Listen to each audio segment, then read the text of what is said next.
Ladies and gentlemen, boys and girls, babies and citizens, this joy to the world.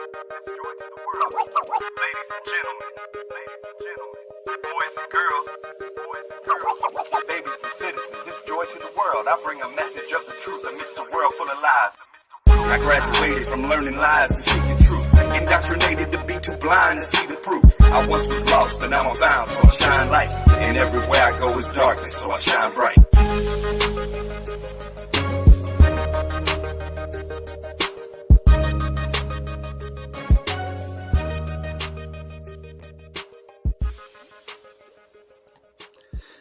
At night, the moon appears like the face of a man for 20 days each time. And in the day, she appears like the heaven, and there's nothing else in her save her light. That's Enoch 77, verse 21. Let's get ready to have some fun. And I'm the one they call Wes Blaze. Excited to be here for another jam-packed episode of Uncommon Ground. This is episode 38, and I'm not even tripping, but we're calling it Make-Believe Moon Missions. Joining me, as always, the controversial context conservative, Sean Griffin.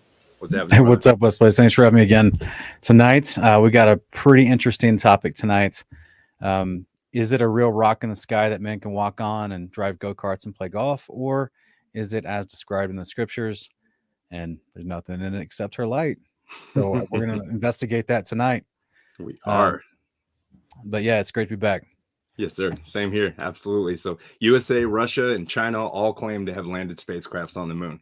But between 1969 and 1972, the NASA Apollo programs are alleged to have sent men to walk the surface of the moon a total of 6 separate times.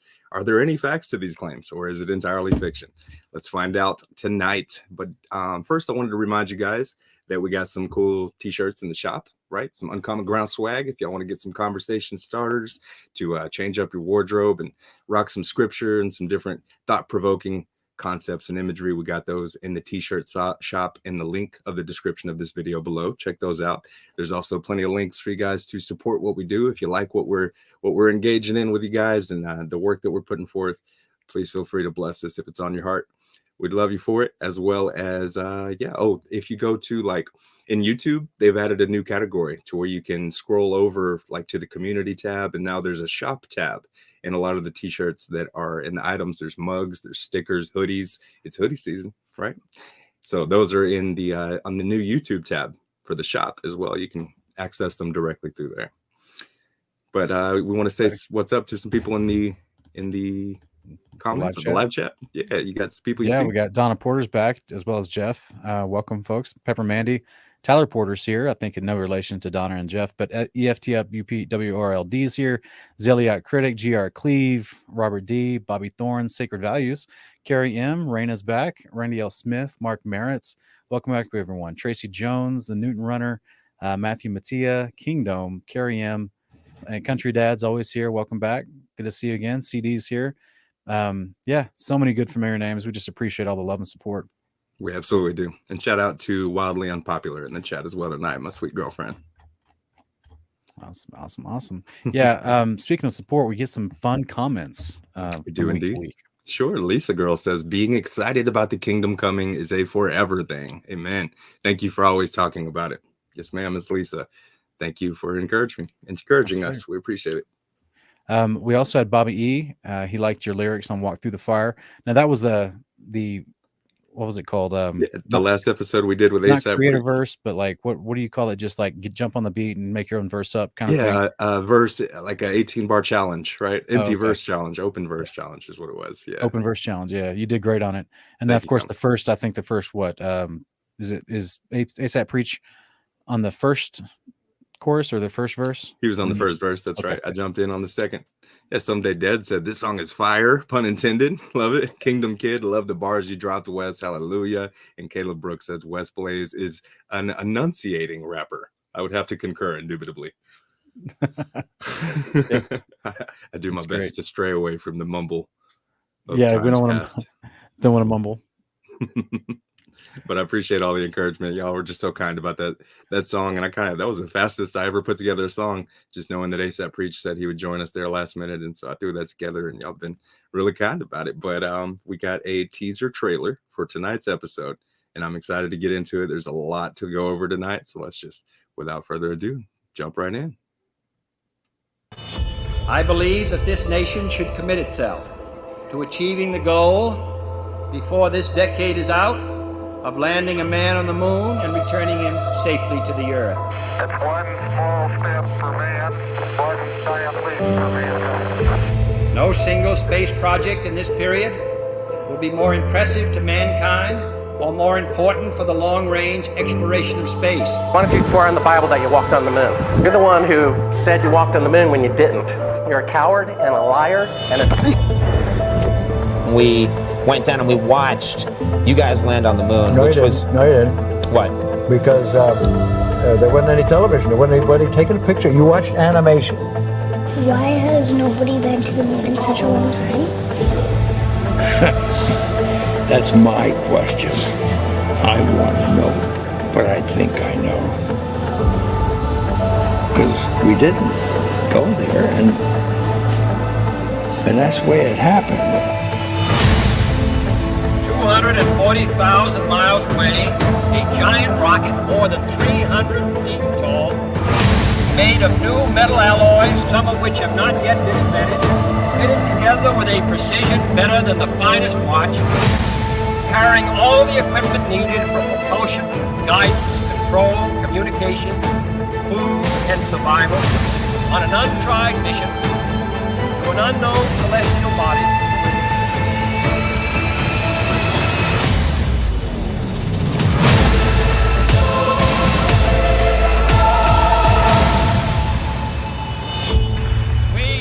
To go to the moon in this decade and do the other things, not because they are easy, but because they are hard. Oh, Kennedy. Well, And do the other thing. I know. That always got me on that quote. We choose to go to the moon and do the other thing. Like, what are you talking about? For real. Take up the world, tax the poor. What do you mean? Mm-hmm. Like, what is this other thing you're talking about? So anyway, yeah, it's so amazing to see retrospectively. You know, like my parents grew up in that era. They were children whenever all that was happening, and it's a massive indoctrination moment.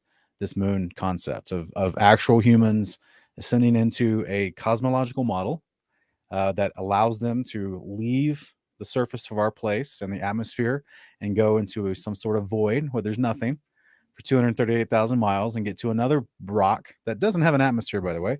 And then they can somehow have propulsion with no atmosphere to land gently on that thing. And then get out and walk around and film each other and have these amazing batteries that are okay in negative 200-degree temperatures. I don't know what kind of batteries those are, but yeah. But it all begins with the premise of this Yeah. false cosmological model. And so anybody who's been a fan of our show or have seen some of the episodes we put forth, especially first season, right? We had episode 10, which was the lesser light. Definitely probably a prerequisite to this show. If you have not already seen that episode, that we covered the moon and scripture and what observation and experimentation proves about the moon, right? Rather than what is told to us in the mainstream narrative. And then also episode 14, it's not rocket science, would probably be a good one to see and couple with this episode as well, if you haven't already seen it. Yeah, those are some great episodes. And yeah, it truly is an amazing thing in this day and age to be able to look back at this old footage and pick and see where they made mistakes. We're going to go over some of that tonight. We get to see some of the testimony of people that are still alive that or knew that stuff and were part of it. And we're going to get to see some interesting perspectives because, like we've covered in other programs, you know, this debate on the cosmological model. Do you live, as the Bible describes, with a dome over you, a firmament over you that encloses you, or do you live on this ball that's spinning wildly at three different axes of trajectory at ridiculous speeds that no one can possibly calculate or understand and not feel any of that inertial motion?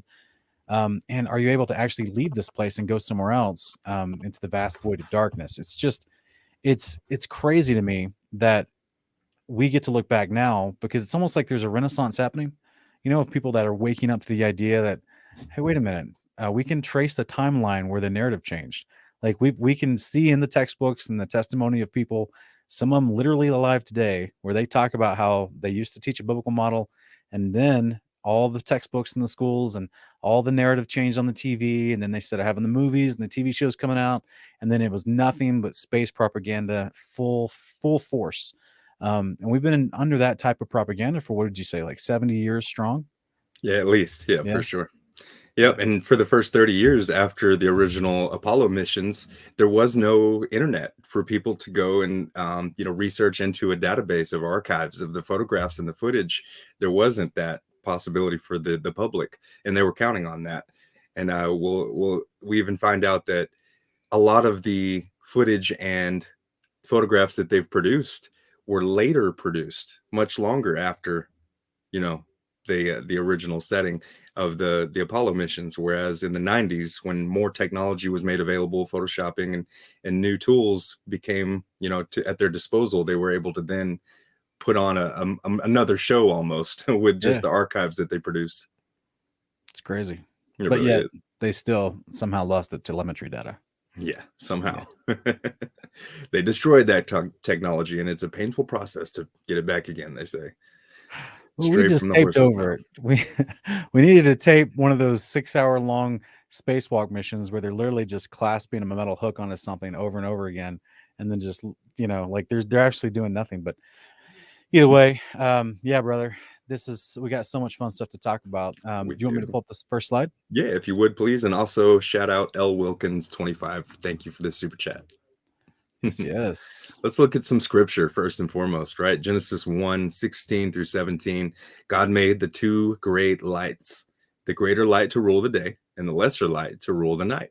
He also, he made the stars also, and God set them in the firmament in the heavens of the heavens to give light on the earth. So a couple things there, right? These are lights, he says. We'll reiterate that with some more scripture. And a lot of this is review, like I said, from episode 10. We just want to set this scriptural foundation for the understandings tonight. But he set them where, Sean? In the firmaments. Okay. And yeah, we covered that in episode 1, right? Very first episode of Uncommon Ground, the solid vaulted dome structure ceiling placed over the earth that God made on day 2. That's right.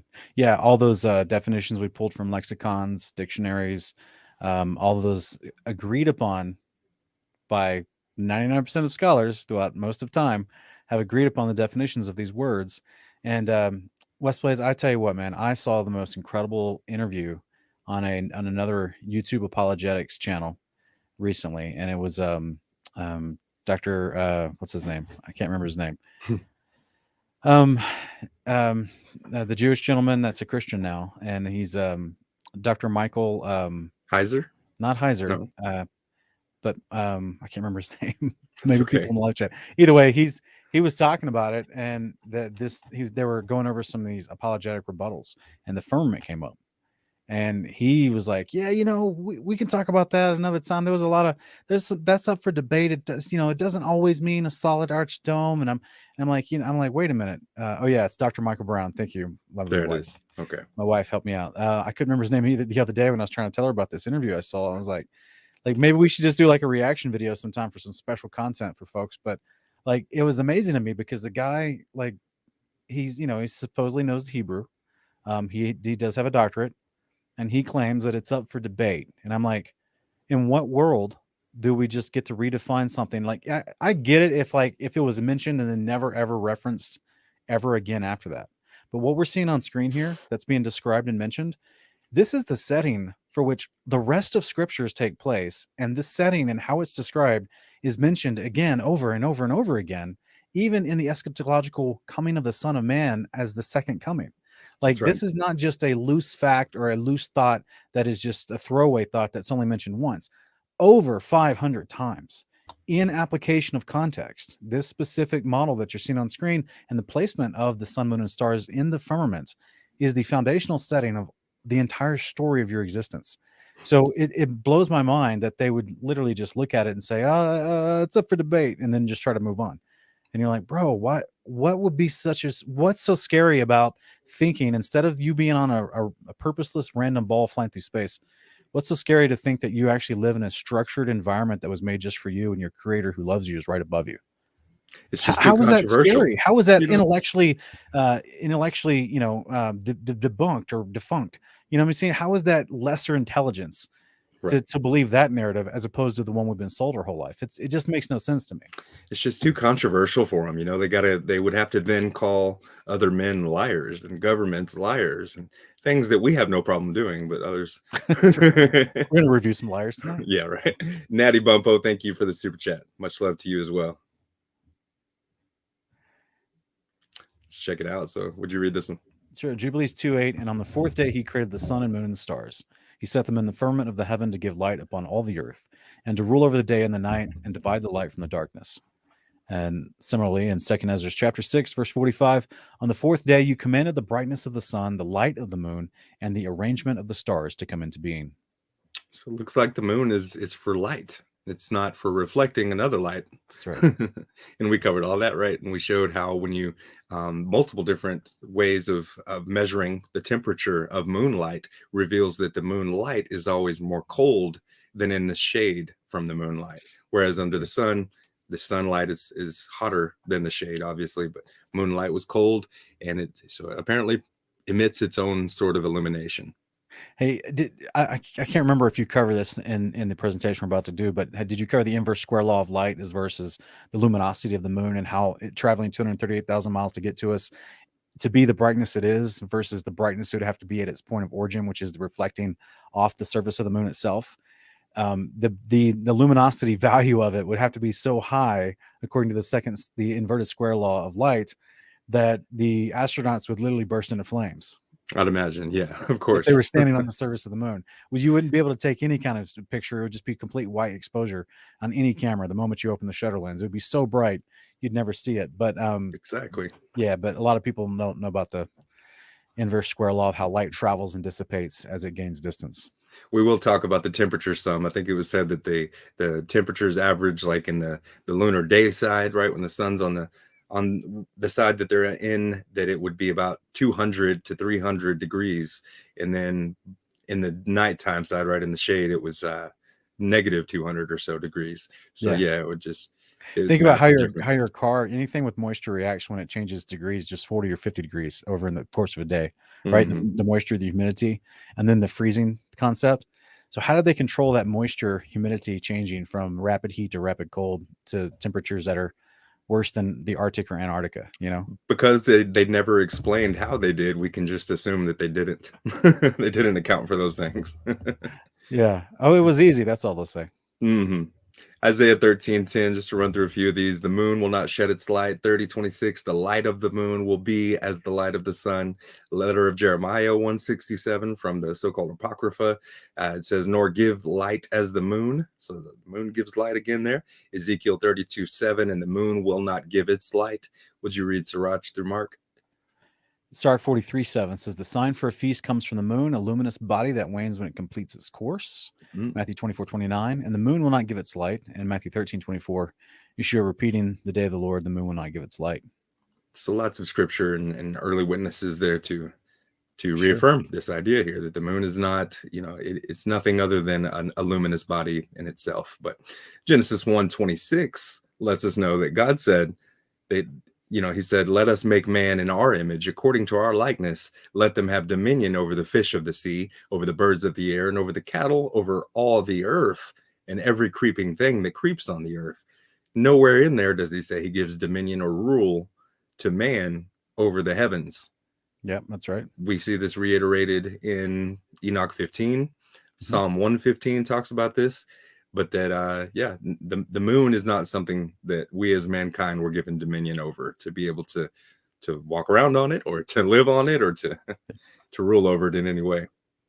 Yeah. And yeah. Okay. That's good. I'll move on for the sake of time, but cool. Intercosmos, the Soviet lunar program, allegedly had 20 successful missions to the moon and achieved a number of notable lunar firsts. First probe to impact the moon, first flyby and image of this lunar's far side, first soft landing, first lunar orbiter, and the first circumlunar probe to return to Earth. How about that? Look at that technological marvel.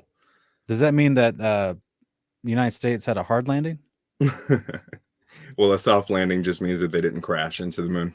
Interesting. Okay. Yeah, but the Soviets had launched also the very first satellite, right, with their Sputnik, the very first animal into space, the first man into space, the first woman into space, the first space walk outside, right, of the capsule, and they also did the first crew of 3, the first of 2 spacecraft simultaneously launched. They also did, well, for every 20 hours that the US spent in space in the 60s and 70s, they had spent 100. So, in space, allegedly. Right. But this is the You mean claims above here that, 60,000 feet? yeah, there you go, right. The Kármán line, maybe.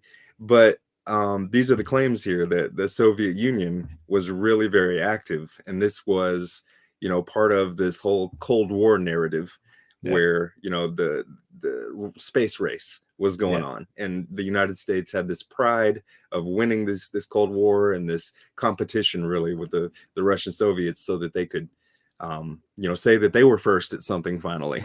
Because at this point, the Soviet program had still not and still currently has not put men on the surface of the moon to walk it. Only United States, so-called. And what are we looking at here in this showcase, this museum? Is this just their one of their landers? It's one of their landers. I didn't catch which. We're talking unmanned lander, or right? Okay, because I was going to say that's literally a rocket with some bulbous exterior. If people can't, if you've never seen a rocket engine, that's literally a rocket with some extra metal on the outside of it, in that looks like a dome type thing sticking off the side of it with an observatory window. So there's no room for a human to be in here. I mean, they were intending they send monkeys to space. Yeah, they sent animals. They sent people even into space, but they never sent men to be able to land on the moon. Yeah, interesting. Yeah, or at least they claim they went into space. Yeah, exactly. Yeah. I put allegedly up there. And then all the Luna missions here on the left, the red letters, those are the Soviets, right? I forget which one's Soviet. The Surveyor. Do you know Surveyor? Was that the American NASA space program before the Apollo missions? I thought it was. I think so too. But the Luna, and you can see some of these in images that only NASA release. You can't personally see these with a telescope, but you can go to images that NASA will give you of some of the Luna missions and their orbiters and whatnot having crashed into the moon. And there's maps out there where you can supposedly see these left behind spacecrafts from the Luna missions. But there were, I think they said 20 of them, but quite a few of them smashed into the moon, they say. But we, of course, can't firsthand observe any evidence to prove ourselves experimentally that these things did indeed crash the moon, because we can't see them with any telescopes publicly available. Isn't that convenient? Yeah. The Chang'e, the yellow, is the Chinese. We'll talk about them here in just a second. But yeah, the Soviets were doing a lot at around the same time and before the same time that the Apollo mission started up, and that kind of fueled the war between the space race there. Fueled the race. That's a lot of activity that's claimed to happen by different nations. Is it so crazy that we're calling, lies? Yeah, we're saying they're all in on it. Yep, that's what we're saying. Yeah, literally saying. I mean, it's an easy way to fleece the people of tax money. Yes, it is. So the Hitin spacecraft this is the International Space and Astronautical Institute of Space and Astronautical Science of Japan is the ISAS. And however, it's named after heavenly flying beings in Buddhism, the Hitin spacecraft. So, the NASA missions aren't the only ones to have named their programs after so-called gods, the little G gods. Yeah, Vimanas. It was launched by the Institute of Space and Astronautical Science of Japan in January of 1990, ending its mission with a deliberate impact on the moon in April 1993. So they launched it, and 3 years later, they smashed it into the moon, they say. But they didn't land any men. They didn't shoot any men up. That was an grief. I'm just thinking of from the nation that's literally a stereotype for having suicide dive bombers. And they do that with their supposed, is this just a joke? This must be a joke. They're like, what are we gonna do with this thing? Crash it now. Kawasaki, right, dive it into the moon now. Yeah, it was unmanned, not a crewed mission. Excuse me, I'm not speaking proper Japanese dialect here. I should be more respectful and say, crashed it into the moon. No. All right. You gotta Hopefully we're not offending anyone. We love you guys. We love you. We love you in Japan as well. We just, you guys make fun of us too. Yeah. They do like this, really big eyes. All right, what's next? Wait, I got my sword. I could do a proper impression. Hang on. Okay. So we have the Indian Space Research Organization claim to launch a lunar probe. The Chandra. Oh, you gave me this one on purpose, didn't you? The Chandrayaan 1 that flew in lunar orbit 2008. The ISRO attempted a moon landing in 2019 with the Chandrayaan 2, but the lander was said to crash at the last moment. The Chandrayaan 3 is scheduled to launch in July 2023. So they tried and crashed. Yeah, and is this little cartoon that you put, this CG animation thing, is that supposed to be an official picture? It's one of their official pictures. Yep. So I don't know if it was alleged to be actual footage or if it's clearly a cartoon, or if they're even admitting that it's clearly a cartoon, because it is. Yeah. I don't know for sure. That Chandrayaan, it means it's just, I think it's Sanskrit for just moon vehicle, moon craft. All right. So so even India. So now we've got what? China, Russia, Japan. We haven't got to Japan yet. No, we did Japan. We did Japan. JAXA, yeah. We didn't. Of course, the European ESA, European Space Agency. Have they ever claimed anything? I don't know that they have landed anything on the moon. I didn't research them too much. I can't say for sure. But here's Israel, and this was a private, actually. So Bereshit, we know that word, right? That's Hebrew for the word Genesis. Well, beginning is what it means, but that was the name in Hebrew for the book of Genesis. It was Israel's first lunar mission and the first attempt by a private company to land on the moon. It was said to achieve lunar orbit, but crashed to the moon's surface during an April 2019 landing attempt. Whereas Bereshit 2 is planned to land 2 spacecrafts on the moon in 2025. Wow. So, yep, they tried. It was another unmanned mission, no people aboard, but they tried to land it, do a soft landing of just a robot, basically, right? And failed, crashed. Interesting. So they say. And it's funny too, you can go back and, like I said, NASA will show you pictures of the alleged Luna from the Soviets, where they crashed and all the sites and the little craters and whatnots.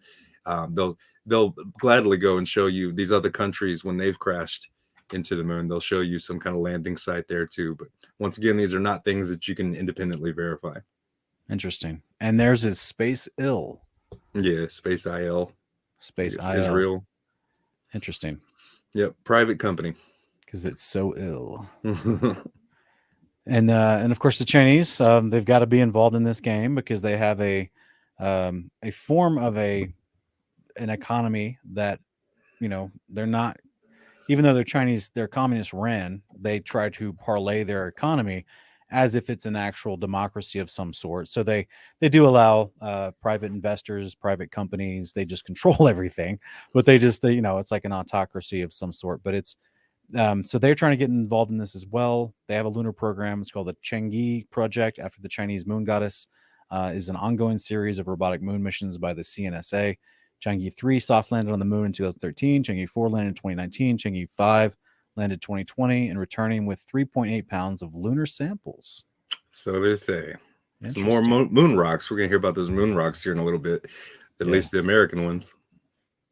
Wow. But yeah. It's funny. It was a joke a few years back saying, and it was some comedian talking about how, how ridiculous all this was as far as the amount of money we're putting into this for how we get nothing back.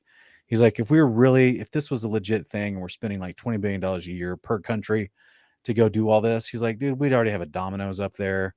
We'd have a hotel up there. Like this would be 24-hour live stream. Tourism to this thing would be off the charts. People would be paying $1 million a ticket.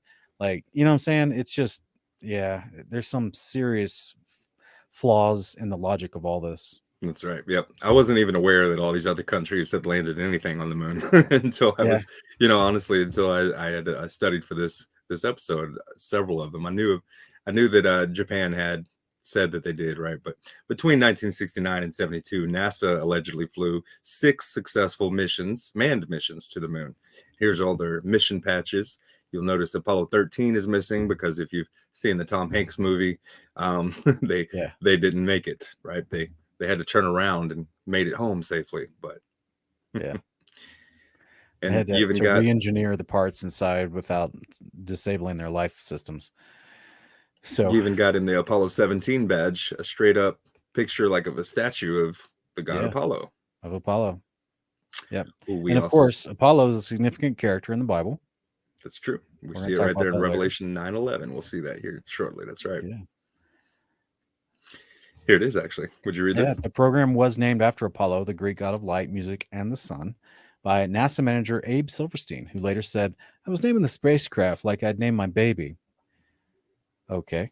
Silverstein chose the name at home one evening early in 1960 because he felt Apollo riding his chariot across the sun was appropriate to the grand scale of the proposed program.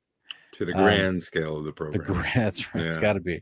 And for all those who are not aware, ancient Greeks, it was also called Helios, but he has a representation as Apollo, and he had a 4-horse chariot that he would, ride through the sky, and that's what you'll see in most of the busts and the hieroglyphs and the paintings about Apollo was him in front of the four-horse chariot, or a guy named Helios, and that's literally the face you see inside the Jesuit logo with the sunburst rays outside of it.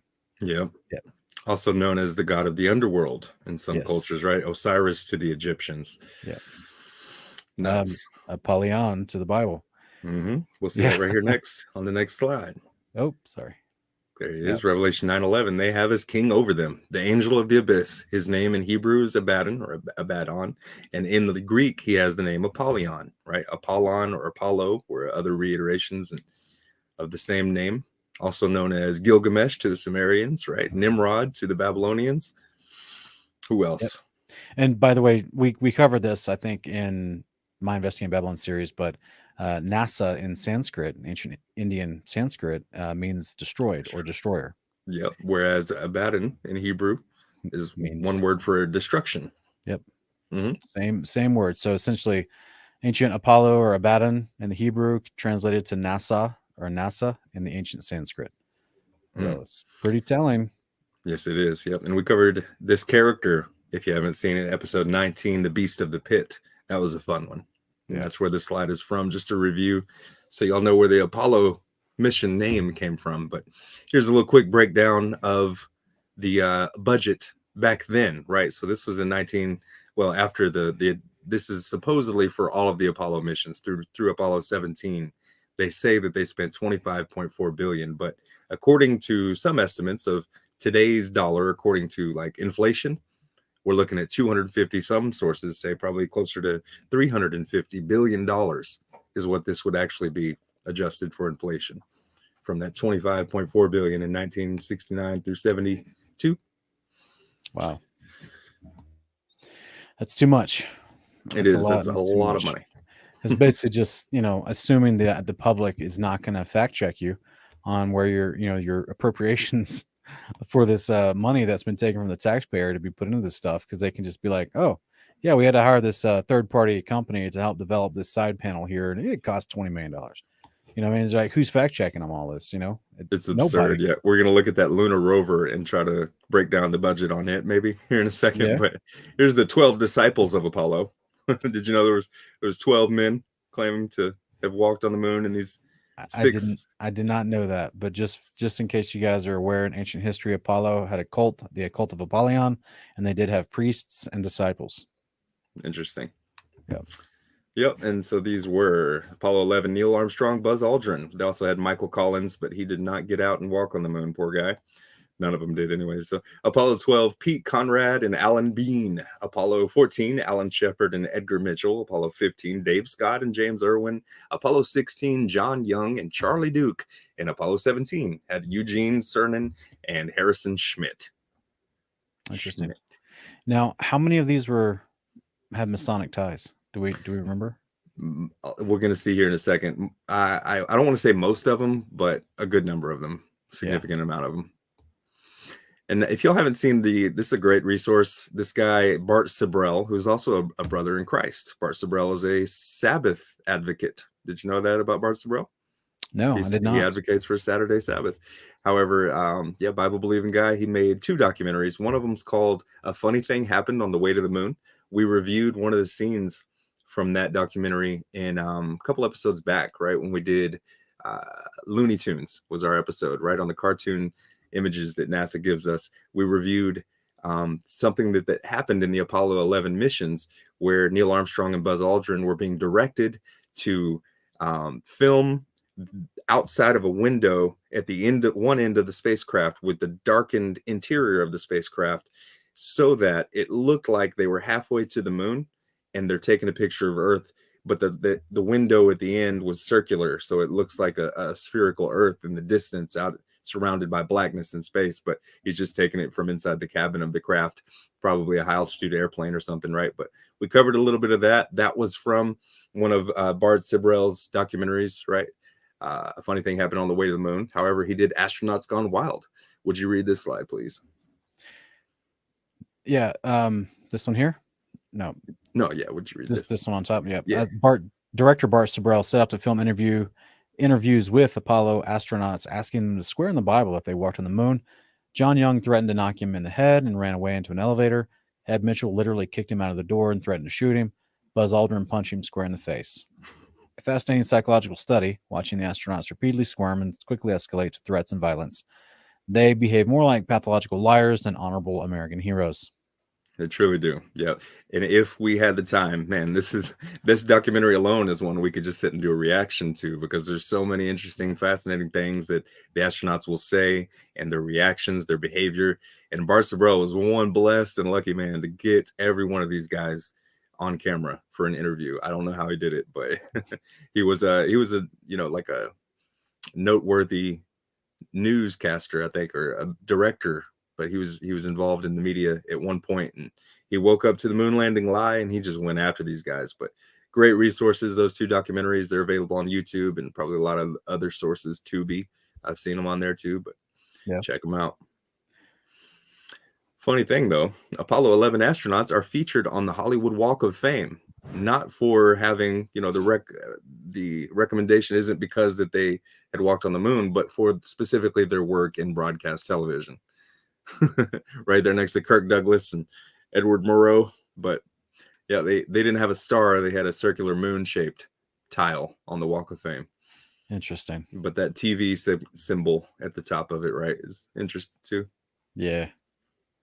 Specifically for broadcast television. Yeah, that's so weird. Why would you? I mean, to me, that kind of stuff is just them, that kind of rub it in the face of the average person, or just, playing upon the ignorance. Those who are in the know think this is cute, but yeah, all of it's just mockery.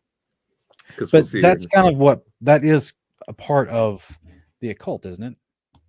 It's a part of witchcraft, is mockery. And I'm not going to go Owen Benjamin on us tonight, but okay.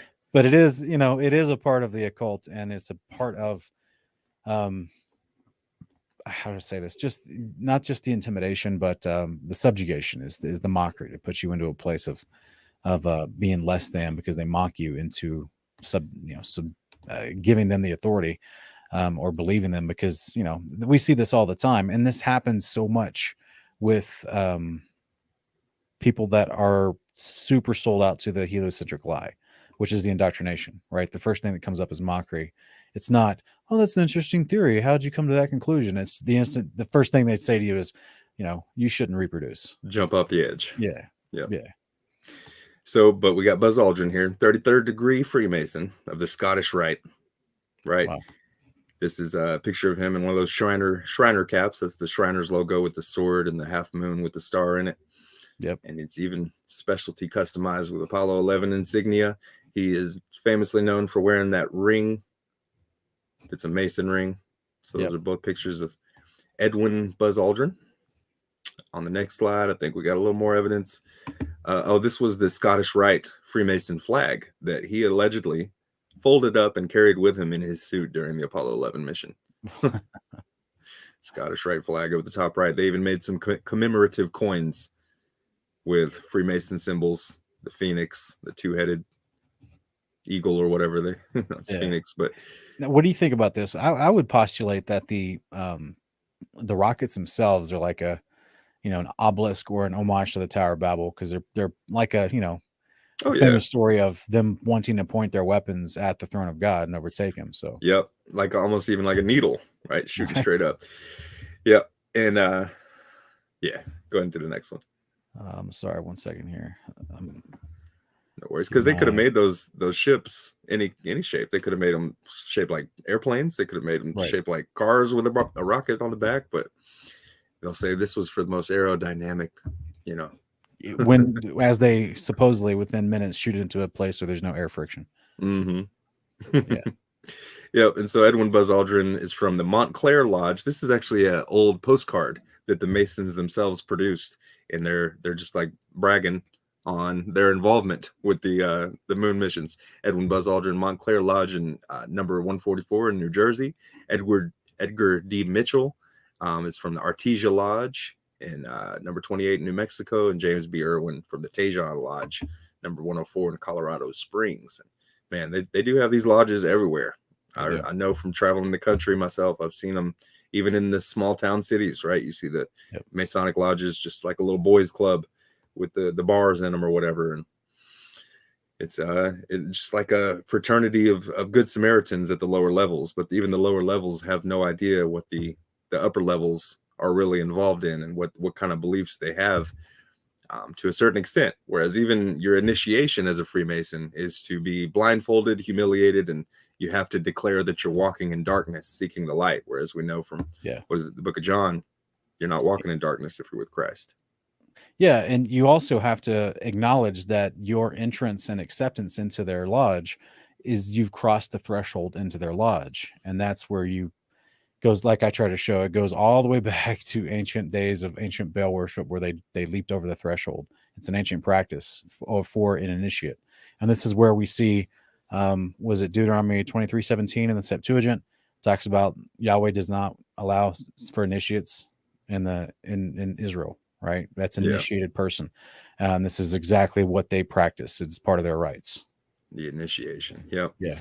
And so they were always bragging about it, right? We got even some other interesting elites involved here and captured in a single photograph. You got the NASA advisor Frederick Ordway, NASA astronaut Deke Slayton, and he's chilling with not only the senior administrator of the Apollo project, George Mueller, but you also have the movie director Stanley Kubrick hanging out with him, and the sci-fi author Arthur C. Clarke. Now, Arthur C. Clarke, you know, we know the satellites, right? The science fiction of narrative of satellites, geostationary satellites in space is attributed to his invention, you know, of what he wrote about. But I saw a series the other day called Childhood's End. Have you seen this? No. Childhood's End is based off of his novel, Arthur C. Clarke's novel with the same title. You got to see this, bro. It's the story follows a peaceful alien invasion on Earth to usher in a golden age of man. They're completely peaceful. They want to heal them. They want to do away with injustice and all this. But their leader, the leader of these aliens, refuses to show his appearance for years. Arthur C. Clarke wrote all this. But when that leader of the alien invasion finally does reveal himself, it's a traditional horn to Satan character with reptilian wings and scary features, right? Red guy. Yep. Wow. Yep. So exactly like we speculate. Yeah. Yeah. Yep, pretty much. But Stanley Kubrick here, he directed The Shining. A lot of people say there's a lot of clues he left behind. Room 237 with the moon being 237,000 miles away, allegedly, and just some different things. The little kid in The Shining was wearing an Apollo shirt and may have done some things to represent Kubrick's gag order. Now there's an alleged documentary out there of so-called supposedly Kubrick admitting his involvement. I can't make heads or tails of it. A lot of people say it's not a real documentary. It's not really him. But interesting fun fact, not only did this guy direct The Shining, Clockwork Orange, which was really weird, but 2001, A Space Odyssey came out in 1968. So he was filming that at the same time that NASA was working on the 69 Apollo 11 mission. Oh, wow. I'm sure that was just a big accident. Big coincidence, accident. Right? Yeah. Are you a coincidence theorist? It's great minds think alike. You know what I mean? I used to believe in coincidences. Not so much. However, would you read this? Yeah. NASA states this camera was not modified for space or the moon. The Apollo 11 took 121 pictures in 31 minutes. And that's, is this old info? Because remember what they dropped in 2016, all those like thousands of pictures? Do you remember that? Anyway, but yeah, supposedly the Apollo 11 took 121 pictures in 31 minutes. The film wasn't radiated. The lenses didn't shatter from temperature differences, and the battery still worked at negative 280 degrees Fahrenheit. How about that? Yeah, no, I don't know. There's, from one thing I've found consistently in researching NASA, is there are usually at least two different stories associated with a lot of the different concepts in their missions and in their lies. And that's just part of the confusion that goes into it. Just because one source said that it took a little over 3 days for the Apollo 11 mission. Another source said it took a little over 4 days. So I wasn't there. I heard the scenes are the deleted scenes, and the deleted scenes are the scenes. This one, yeah. So this might even go back to what I was alluding to earlier, is that it said that, you know, they took a certain amount of pictures while they were there, and then like later on in the late 80s, early 90s, NASA came out with a bunch of other pictures from the same mission, but that weren't made until more technology was available to better fool the public. Yeah. And even those, they've gone back since and scrubbed the bad sloppy editing and the, you know, the issues that they've had with some of those pictures that we've been debunking, and will continue to do so here tonight. Yeah, the camera used in the moon was a standard Hasselblad 500. I remember our brother Michael Solomon talking about this a lot with the Looney Tunes episode. He was mentioning the Hasselblad since he's a camera specialist photographer. Yeah, it had no special modifications, as Sean just read, but within 2 hours, the temperature on the moon was said to go from 130 degrees to minus 150 degrees. Whereas most photographers know that above 100-degree heat causes chemical changes in the photographic emulsions, interfering with the mechanisms of the camera, whereas extreme cold would render the batteries and the exposure meter useless and would freeze the film, which shatters like glass at negative 80 degrees. The supposed X-rays from the sun would have fogged the film, and ultraviolet rays would have distorted the colors, yet the colors are all perfect in Apollo footage. But really, how did a 1960s camera left behind to film the departure record and save the footage, then convert the footage into a wireless signal, transmit the saved file wirelessly to either the LEM or to Earth with only battery power and a remote control from Houston? It's amazing. It's amazing. They've done it all. Yeah, and this is where I've heard, you know, the conspiracy theorists will say, "Well, see, that's because they had advanced tech back then. They just didn't want to let you know." Or most likely answer is true, is that you know, gas pressure has to have a container to exist, and you do not live on a ball in a void of space. So, you know, there's no one going to the moon, and these guys, this is all a stage production and a sound stage, and then they try to clean up some of the details later when they make a mistake. And they made a mistake by trying to portray leaving a camera to film the takeoff of the lunar limb, when really there's no possible way that they could have transmitted raw data file from a video, even if it's like 144p. You know what I'm saying? To with battery power to a lunar lander, and that be, you know, somehow like what they literally didn't have any kind of like Intel Pentium chip of any kind back then. Like it was just, you know, like if you got 8 kilobytes, you were fancy. I think that is what they had as their computing power as well for 8 kilobytes. 8 kilobytes, literally a Game Boy, as we'll see here shortly. Yeah, this isn't 8K film quality. This is 8 kilobytes. That's right. Yep. Very small, very tiny RAM and memory. But for the sake of time, let's move on if we could. Play debunking. Yeah. So real quick, this is the cameras get them in trouble apparently sometimes, but so does the footage that they have archived, because from every Apollo mission, there's archived footage where they'll have a split second, a frame will pop up at the beginning of their footage. And this frame is known as an intertitle, or like a title keyframe, where it'll have this little, like, you know, when the guys will come out with the movie director little thing that comes out, and they slam the top of it down, and they're like scene so-called. Well, there's something like that in a frame on a title screen, and it'll show the date that the footage was filmed. And in each one of these cases, you'll see this little title card, and the date is before the actual alleged time that the mission was supposed to be happening. You follow me? So they're filming these things before they said that they were even happening. and Yeah. we've caught them. So let's check out this clip and hear some fun little quotes in the background while we're checking it out.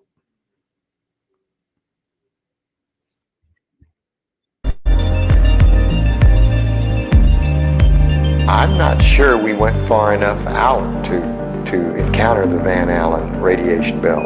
No, and I don't think anybody, well, maybe somebody said you went through the radiation belt, but we didn't feel it inside. As we get further away from Earth, we'll pass through the Van Allen belts, an area of dangerous radiation. Radiation like this could harm the guidance systems, onboard computers, or other electronics on Orion. But Orion has protection. Shielding will be put to the test as the vehicle cuts through the waves of radiation. Sensors aboard will record radiation levels for scientists to study. We must solve these challenges before we send people through this region of space. I'd go to the moon in a nanosecond. The problem is we don't have the technology to do that anymore. We used to, but we destroyed that technology, and it's a painful process to build it back again. You know, this might have come from some of the challenges to the fact, from the challenges by the group that has said we never went to the moon, and they're trying to pick holes in some of the lunar photographs. It's an interesting subject because they're totally misguided. We did exactly what we said we did. And they can try to pick holes in the photography all they want to, but Mike Collins, but for today, how often are you reminded of your achievement? Well, if I go out back and look up in the sky and see the moon, either I can remember where I was 20 years ago, or I can pretend I've never been there, and it works for me either way. But we're also really pushing the boundaries in terms of where we're going forward. I think humans are naturally driven to do this, and this is really the beginning, I think, of human beings leaving low Earth orbit. I certainly plan on being around to see that. The plan that NASA has is to build a rocket called SLS, which is a heavy lift rocket. It's something that is much bigger than what we have today, and it will be able to launch the Orion capsule with humans on board, as well as landers or other components to destinations beyond Earth orbit. Right now, we only can fly in Earth orbit. That's the farthest that we can go. We only can fly in Earth orbit. That's the farthest that we can go. And this new system that we're building is going to allow us to go beyond and hopefully take humans into the solar system to explore. So the moon, Mars, asteroids, there's a lot of destinations that we could go to. And we're building these building block components in order to allow us to do that eventually. I pinch myself to find out whether it was really happening, to find out whether it was really happening, to find out whether it was really happening. I called the moon my home for 3 days of my life, and I'm here to tell you about it. That's science fiction. That's science fiction. That's science fiction. What was the scariest moment of the journey? Scariest? It didn't happen. It could have been scary. I don't care what you say. I went to the moon and back, and everyone that's a scientist knows it. Now, if you want to not believe it, it's okay, you know? It's okay. It's a better story. It just happens to be a lie. That's all. So consistently on every one of those title cards, the date that it was filmed was before the actual event was said to happen. Caught red-handed. Wow. Makes you wonder if they release things like that on purpose. Right. So they can say, well, we told you. You just weren't paying attention. Yeah. Because over and over again now, they'll tell us that they don't have the technology to be able to do so. That's crazy. Yes, it is. But after achieving escape velocity of 25,000 miles per hour, that Saturn V rocket, right, the Apollo 11 mission, it should have taken Apollo 11 less than 10 hours to reach a moon that's 25,000 miles away. No, 250,000 miles away, I mean. Then, but instead it took, and like I said earlier, some sources say 3 days, some say 4, but around 3-4 days. And because, 250,000 miles away, if you're going 25,000 miles per hour, should be 10 hours.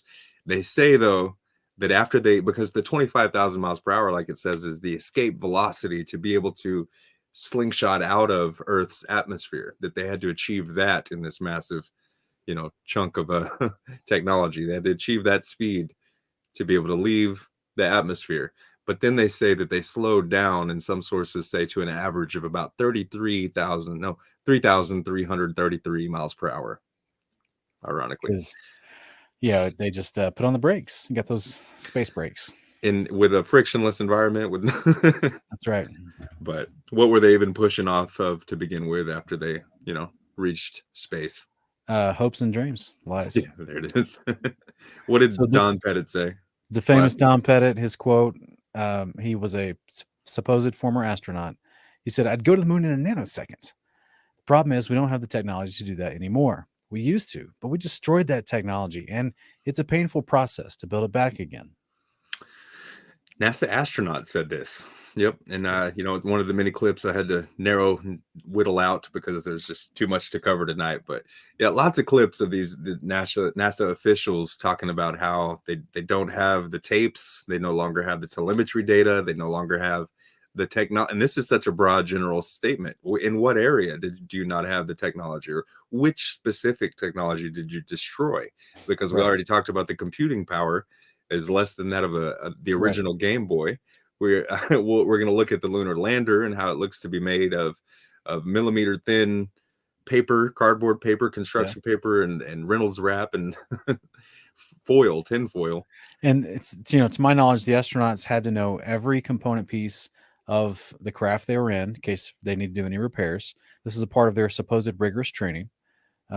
Every piece, how to fix the computers, how to fix the door or the latch on the door, how to fix anything that might go wrong. And supposedly this is why they can, put on their spacesuit and go outside the ISS and do a spacewalk and fix something out there.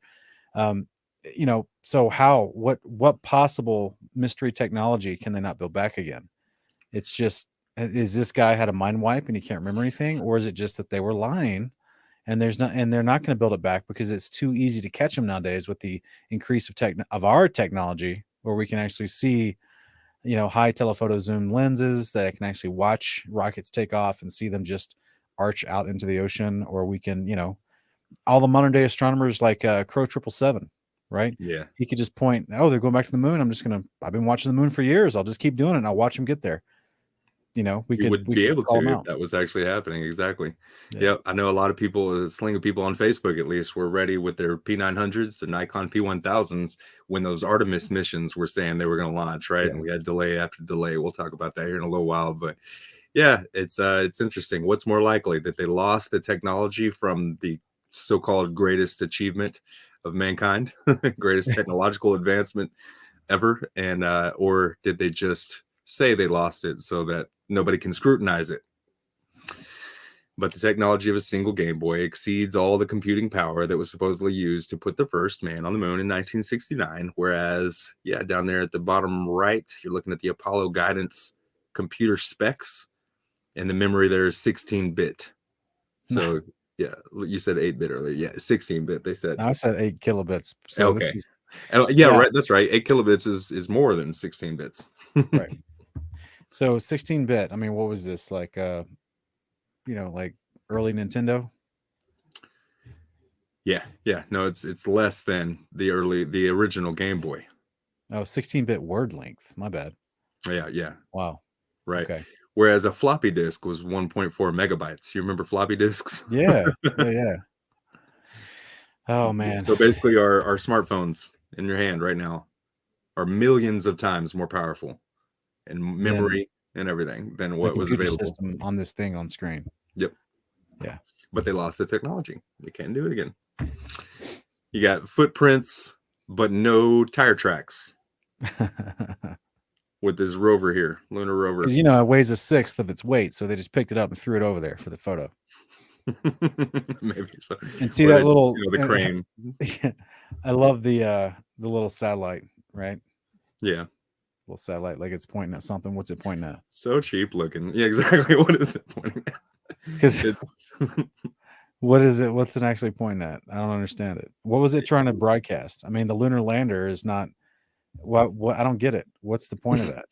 It just had to look like 1969 advanced tech, I guess, or a fifth grader's rendition of what that should look like according to 1969 standards.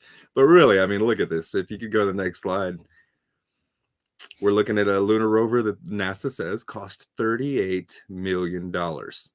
So let's break it down here. You got travel instruments. I guess that satellite thing you were talking about, $3,500, let's say, for those. The radio equipment, $2,200. The moon tires, let's say those, yeah, those are expensive tires. They needed $2,400 tires. You can go get a Jeep Wrangler frame at the you can go down to the pick and pull and get a Wrangler frame for $1,500 or less, really. But those lawn chairs, I guess that's what it was. That needed to cost $37,990,400. No, you know where I'm sure the real money went into the adhesive to keep those tires pressurized without exploding, because no normal tire would be able to withstand the pressure that would be put on that gas in there, and those tires would explode in a heartbeat. They were really in a void. Now, of course, NASA has tried to revise their story. What did they say? 2018, 2019, that the moon is in the atmosphere of the Earth. Some nonsense like that, but that wasn't the story back then, right? No, it wasn't. No, and it depends on which source you're looking at, right? And even still today, some of them will say 250,000 is way further than the alleged atmosphere of the Earth.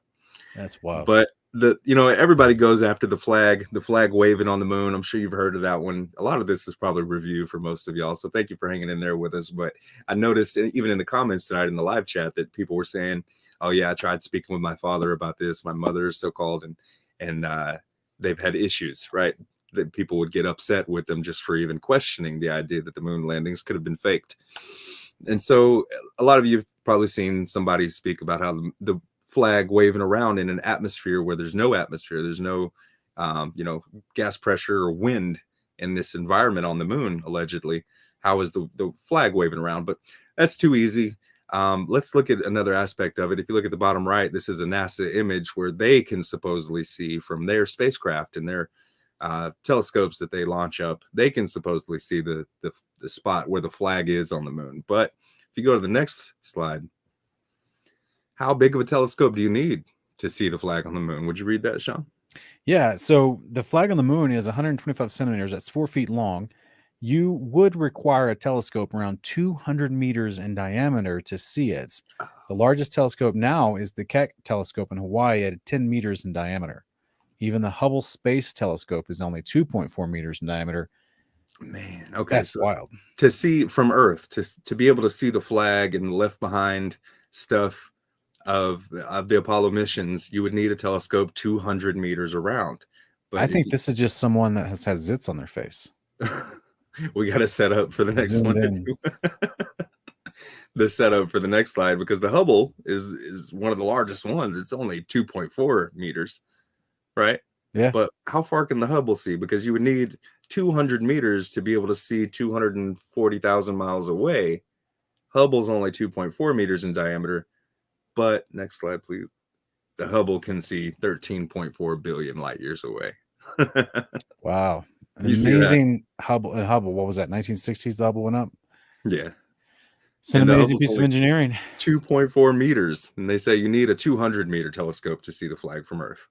Now, Hubble's 2.4 sees 13 billion light years. This makes no sense as far as, the optics do not match, right? You can't zoom in to, obviously, everything they show us from Hubble is just digital numbers that an artist then paints into some sort of gaseous nebula or cloud of stars with different colors and all that nonsense. And so we already know that they're interpreting the data already. But did we ever cover the Hubble as specifically its power source? No, I want to do an episode on it soon because it's basically an airplane. Sophia is what NASA calls it, because there's no launch date for the Hubble. But according to the NASA's official story, do How they is it claim powered, it's solar right? powered, or is it? Oh, I don't know. Okay.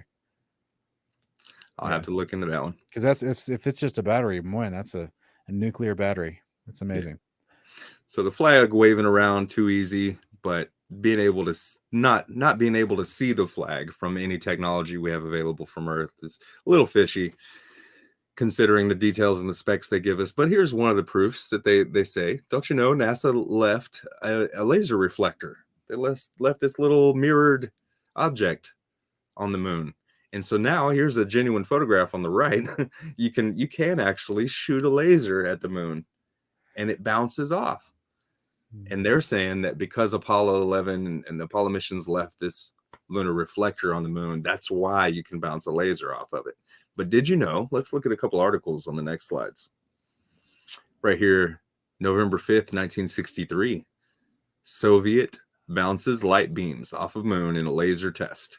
On November 4th, they said, 1963, a concentrated beam of light has been bounced off the moon and detected on Earth by a Soviet observatory in Crimea. Interesting. It's almost like there's a reflective dome up there. Like a molten looking glass almost, huh? Yeah. A looking glass would be like a mirror, right? What's the next one? Because there's one more example that... The National Geographic, December 1966, claims that 4 years ago, a ruby laser, considerably smaller than those now available, shot a series of pulses at the moon, 240,000 miles away.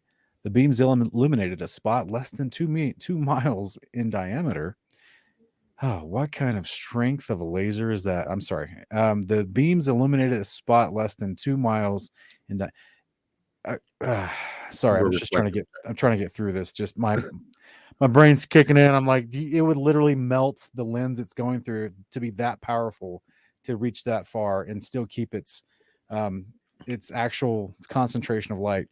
Okay, so let's try this one more time. The beams illuminated a spot less than 2 miles in diameter, and so now 2 miles of light can reflect back.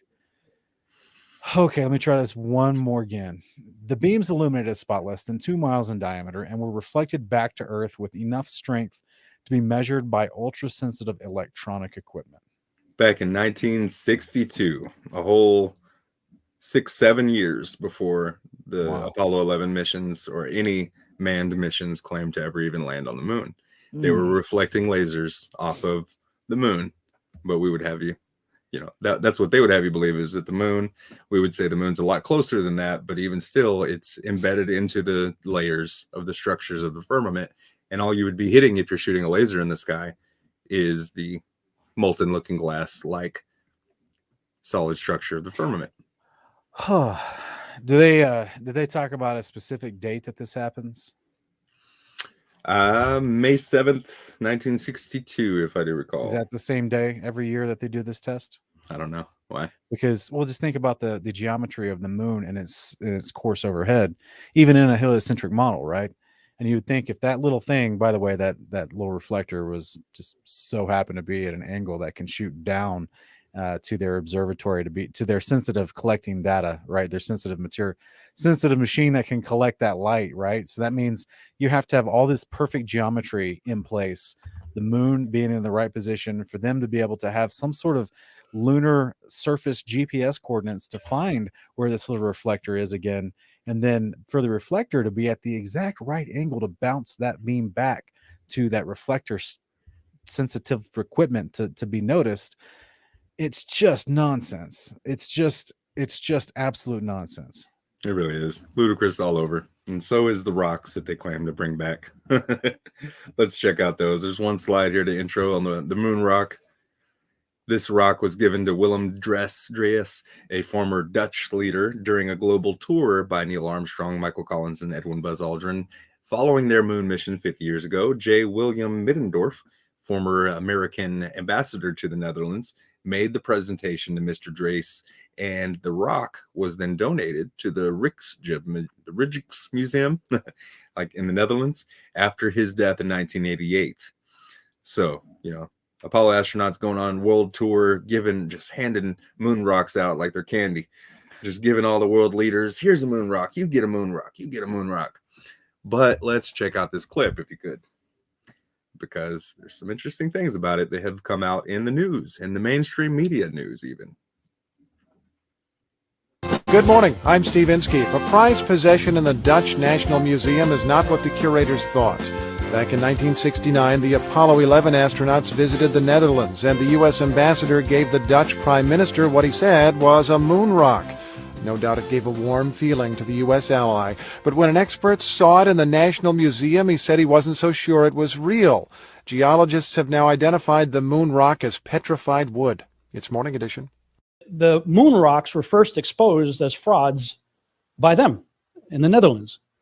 Now, the Apollo astronauts went around and the big publicity tour at the time, back in the 60s, giving various people in positions of royalty and whatnot, leadership, moon rocks. Well, they decided at one point they wanted to take an insurance policy out on it. So, of course, as part of doing the insurance policy thing, they start analyzing it, and they found out the thing's petrified wood. After looking into this myself, I have to say that I find it funny how, according to the NBC News report on the matter, Van Gelder, one of the leading men in the investigation, said, "No one thought to doubt that it was a moon rock, since it came from the Prime Minister's collection," which is really odd since it looks so much different from every image that we have that was supposedly taken from the moon. The plaque reads, "With the compliments of the Ambassador of the United States of America." And just looking at it, we can see a very clear implied message saying, "Please accept this as a token or sign to let you know that we faked the whole thing." Now, I'm at this venue, the Milky Way, and I find out that this museum is literally like a couple of blocks down the road.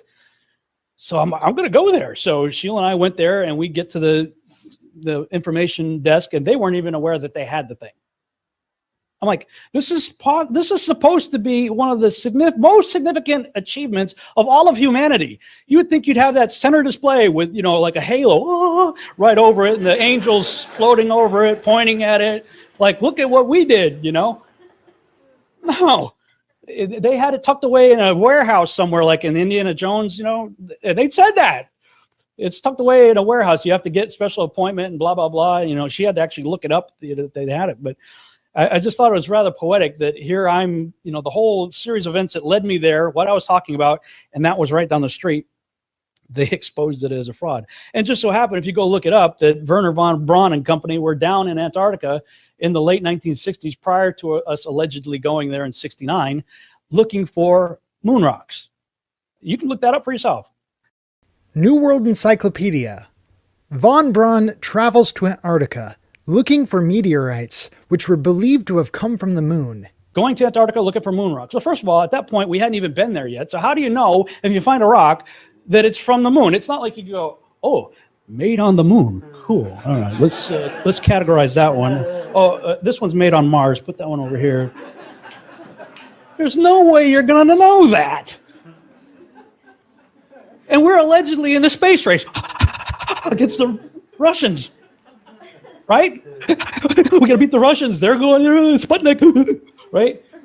So if we're in this big space race against the Russians and we got to get to space and get up there and, Gary or whatever is floating around up there, we got to walk in space. Why are you down on a vacation in Antarctica? Very suspicious. As I'm sure you might have read in the newspapers recently, a moon rock that was on display in a Dutch museum, which you, Neil, and Mike had given to the then ambassador to the Netherlands at the time, it turned out to be a piece of petrified wood. I was wondering, at the time, when you were in possession of this, were you aware that this was petrified wood, or were you also led to believe that it was a genuine moon rock? Petrified wood? Wow, that doesn't sound like it came from the moon. The responsibility of the United States, and it certainly isn't the responsibility of the crew that gave it to them.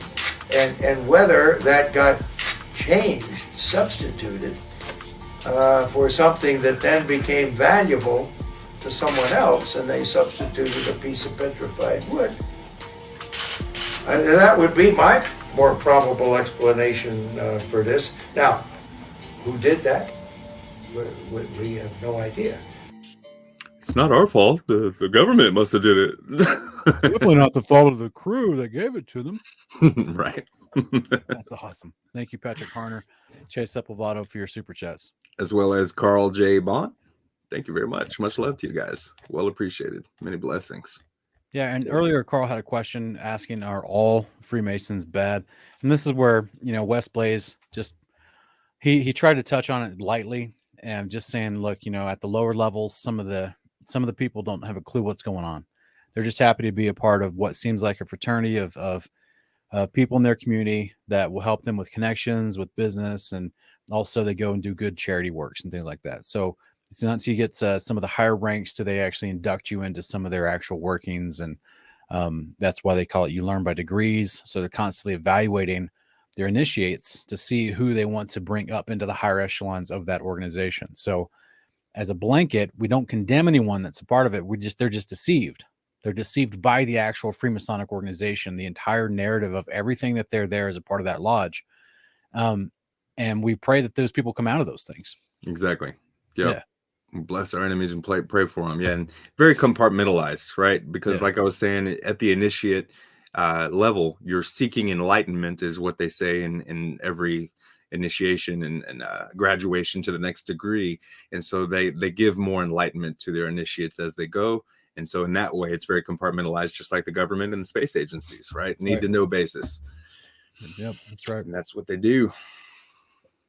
Good stuff. Yep. Might as well. I'm surprised it wasn't fossilized, dinosaur poop or something. Yeah.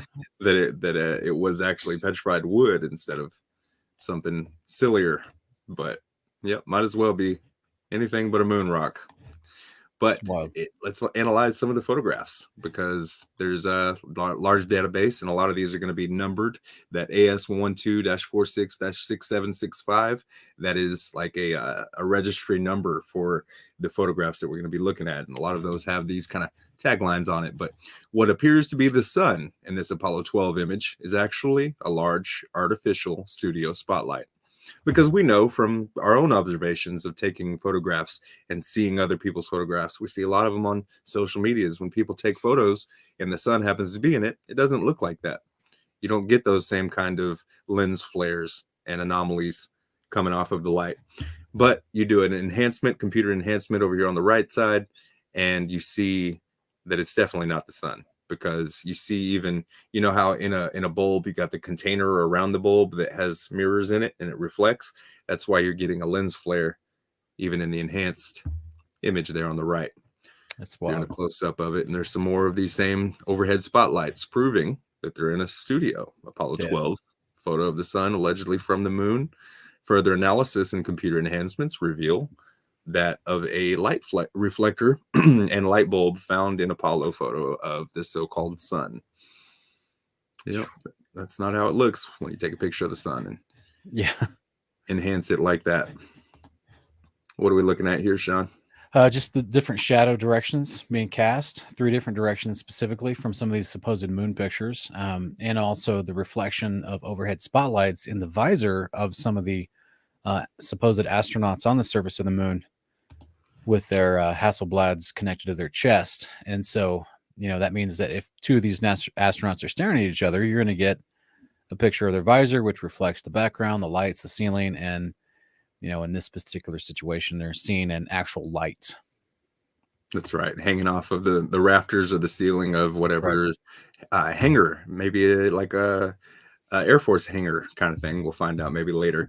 But yeah, the shadows being cast in up to 3 directions simultaneously, often at up to 90-degree angles, which can only be the result of multiple light sources. Several pictures even show overhead spotlights reflecting in astronauts' helmets and multiple lens flares originating from 2 or more light sources. But there's more examples of these. There's a lot of them actually, and we're just going to look at maybe top 3 or 4. If you could go on to the next one. Here's some confused lighting examples, just looking at the shadows. If you were to be, let's imagine you're on the moon in the heliocentric cosmology, and the sun would be the only light source, sun beaming down in one direction with allegedly parallel light rays like Eratosthenes' experiment would tout. You got the shadows coming off the rocks, all from different directions, meaning with the yellow lines indicating where the direction of the light would have been coming from. It's definitely not conducive to what we see in reality with actual sun rays. Yeah. Because sun rays come out, diverge from a single point from our own personal observation. Yep. So it would be the opposite of this. Yeah, little giveaways. Here's another one to show if the sun were the only light source, all shadows would be parallel. Multi-directional shadows indicate there's more than one source of light. And this is another great example. Thank you very much, Zealot Critic. Very kind of you. Generous. Much love and blessings to you as well. Yeah, and these crosshairs that you see all over the photos, these were used for photo manipulation, right? You take a picture with a background, and you maybe take a picture of just the lander, and you need to combine those photos. Well, the crosshairs were used to make sure you got proper alignment. And so we'll see here in consecutive photos that the crosshairs would sometimes appear behind an object, with, you know, showing clear indication that the photos were manipulated and not unedited, original, genuine photographs that NASA would claim that they are. Those crosshairs are an example. Here's, you know, just a firsthand observation anybody can see of an artificial light, like a street light in a park or something, or in your neighborhood. You got the fall off and you got the hot spot, whereas the hot spot is the localized, centralized source of the light, directly under the light source, I mean. And then the fall off is where it darkens out and the gradient goes off into the shadows, because light doesn't travel forever, right? Your street light isn't lighting up an entire neighborhood. It's just lighting up the area underneath the light. And so that's what we observe. But the next picture will show what we see in the images from the Apollo 11 mission, AS-11. Oh, we didn't get the full number, but one of them shows the fall off with a hotspot, which is not what you would see, right? You look up at the moon, they say it's reflecting sunlight. When it's like a full moon, you got the entire surface of the moon lit from edge to edge. But here in these photos from the Apollo missions, hotspot localized light source with fall off. You're muted, by the way, brother. It's pretty clear to see once you actually know what you're looking at. Exactly. Sure is. What does this say? This one here shows that the left rock in the left, the large rock in the left foreground, it's clearly marked with a big capital C. It's pretty funny. The shadows of astronaut and the rover are in the different direction than the rock near the camera.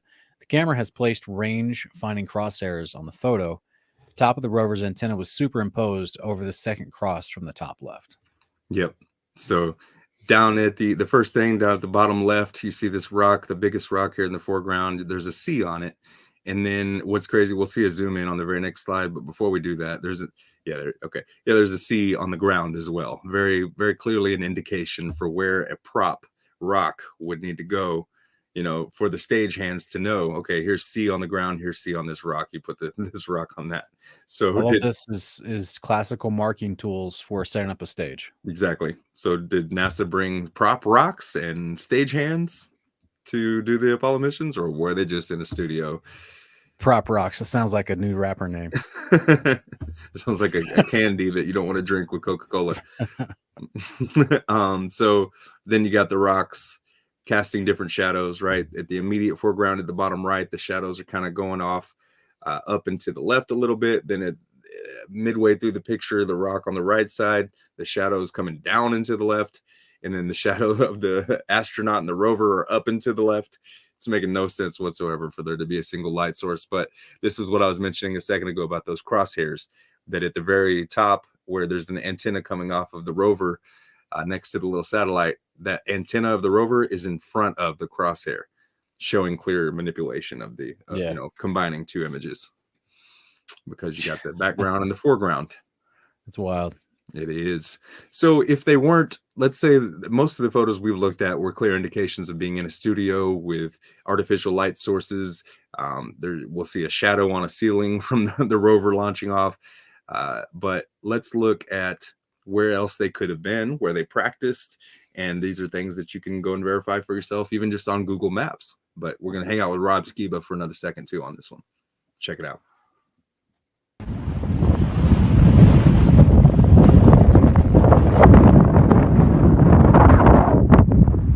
So here I am, standing in Cinder Lake, a location in the state of Arizona that NASA decided to blow up to make it look like they're on the moon. And I have to say, the mountains behind me look awfully familiar.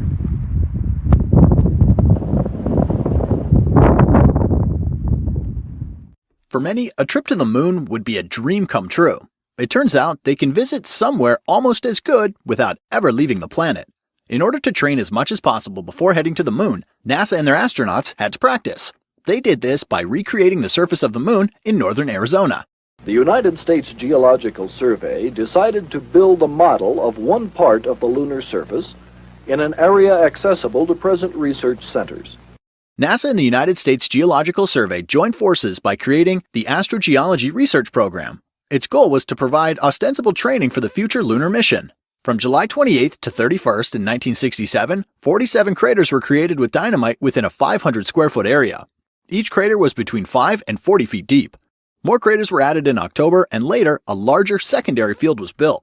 The first to train in the area were Apollo 15 astronauts, who tested their equipment and skills on the newly formed landscape. Apollo 15's primary mission was to examine the moon's geology. The last time the site was used for training was in 1972 by the crew of Apollo 17. Unfortunately, the craters are mere remnants of their former selves after years of wind damage and human use, particularly for ATVs and off-roaders. I show this picture a lot of times to people and say, hey, this is associated with the Apollo moon landings. You know, can you tell me what region of the moon that is? Well, it's not the moon. That's Arizona. It's where they, Cinder Lake, Arizona, where they blew up Arizona to look like the moon. In fact, you can still see remnants of it on Google Earth today. What's left of it after 50 years? Go to that location right there. While it may surprise you, the United States Geographical Survey actually sustains this claim. Before landing on the surface of the moon in 1969, astronauts Neil Armstrong and Buzz Aldrin needed a training ground that matched their destination's cratered surface. Fire! In the U.S., that turned out to be northern Arizona. Starting in 1967, the U.S. Geological Survey used hundreds of pounds of dynamite to blast holes into the surface of ancient lava fields south of Sunset Crater near Flagstaff.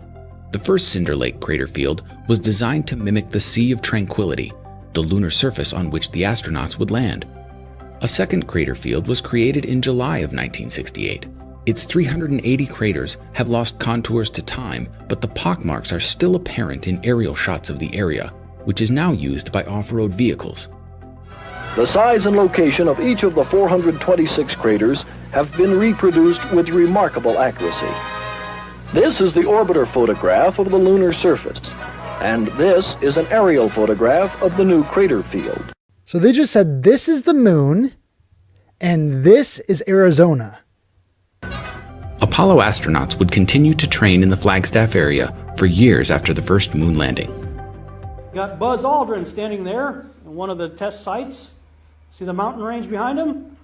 Well, what do you know? It's on the moon, too. This is a pretty telling picture. I recently went there because I had already done all the presentations, and I was in Arizona not too long ago. I'm like, I'm going there.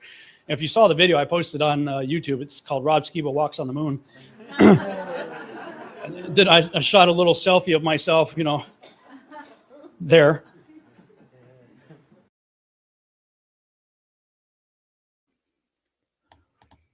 Good old Rob. Rest in shalom, brother.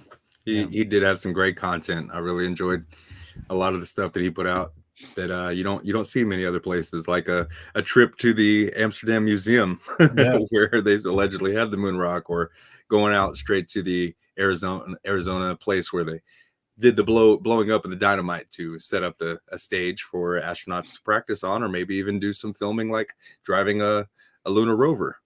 Right? He was the last person you should have called crazy, because he'll just drive and fly to all these places and do all kinds of experiments personally and film them to prove you wrong. You know, that's exactly what happened. For real. He went out to Chicago, right? Filmed across the lake. Yeah, Lake Michigan. Yeah. Mm-hmm. Yeah. He was, we miss him. Yes, sir. Good dude. Mm-hmm. I had hit up Wits It Gets It earlier, actually, to see if he wanted to join us. Just so you know, Wits It, I sent you a message. If you'd like to hop in with us and share some of your wisdom on this stream, you're welcome to. I sent you the link, brother. Much love. You mean like we had a surprise guest tonight? Maybe. I don't know if he didn't say whether he's free or busy or not, but yeah, he's here in the chat and he's welcome to join us if he'd like to. Cool. Yeah, yes, I hope he has the time. Not a whole lot left, though. What do we got left? So Transformers, robots in disguise, or more than meets the eye, because these are alleged photos of Buzz Aldrin during the Apollo 11 mission. In one of the photos, white gloves, antenna, no wrist stripe, and he's got some high boots on. In the second photo, dark gray gloves, no antenna, no wrist stripe, high boots, dark gray gloves. We can't really see if there's an antenna on the third one. He's got a black wrist stripe this time, and he's got high boots. But there's another slide, and these photographs were, some of them allegedly taken minutes apart. What does it say at the bottom here? Because remember, there was an antenna, there were high boots, and there was no wrist stripe on the first ones. What does this say? So the first left, it says there's white gloves but no antenna. The right wrist is not seen and no high boots. Okay. So yeah, he lost his Uggs. And then the middle says dark gray gloves, no antenna. Are those the same gloves of OJ's gloves? Maybe that's where that pair went missing. Possibly a thin wrist stripe and with high boots. Now he's got the boots back on. And then dark gray gloves on the far right side with the antennas back on his backpack, and then possible wrist stripe with high boots again. So was he doing wardrobe changes in a vacuum where he'd have to depressurize and repressurize a suit? That would be impossible. See what it was. See if I could put on my Globy hat for a minute. What it was every time he fell down, he got dust all over him, and then he had to get up and shake it off, and then they take another picture, right? Get that dirt off his shoulder. Right. He's up there doing the Harlem Shake. Yeah, the change in color of the gloves, the stripe appearing and reappearing on his costume, and then what is he pulling the pant leg over his boots, and then they come up, they start riding up a little bit on him, getting his moon panties in a bunch. I'm not sure. Even if you just look at the from the far left photo you have here, 5875 to 5902. The suit itself, like the occupant of the suit, looks thinner. It does. I see that now. You're right. Because you get that side profile. It doesn't look like there's as many hoses on the 5875 picture on the left as it does on the 5902. It's really like the more you look at these, the more you notice. Yeah. With the shadows, the lighting. It's crazy. But how is it possible for a camera pointing directly into the sun have the silhouetted side of the lunar module to be perfectly visible? The lunar module should appear as black as its shadow, but not if you had some other sources of lighting. And they don't claim to have brought any artificial light sources to the moon to do any of this footage. Yeah, it's those white astronaut suits, right? They mimic the moon, they just repel the sunlight, and they become a light bright on their own. And once again, the lens flare coming off at the top left of the alleged sun is not indicative of an actual photograph of the sun at all. These pictures are brought to you by J.J. Abrams. So, yeah, ultimately, this, unless the Hasselblad is the best camera we've ever seen in the history of cameras, I agree with you. We should not see this particular interior facing part of the moon, or excuse me, part of the lunar lander. Like this is all of it should be darkened. You shouldn't see the American flag. Nor should you see that gold tinfoil. True. Right. So here's more of the gold tinfoil. This is the part that just blows me away, because somehow this thing landed. Oh, you already got it. My bad. You got it in your actual description. See, guys, many nights I'm so busy. As I've said before in other episodes, WesBlaze does all the slides for these. And sometimes I don't even get to go through all the slides before we get to do the show. So here's another example of, I'm looking for that crater beneath the blast of the limb. There's no crater there.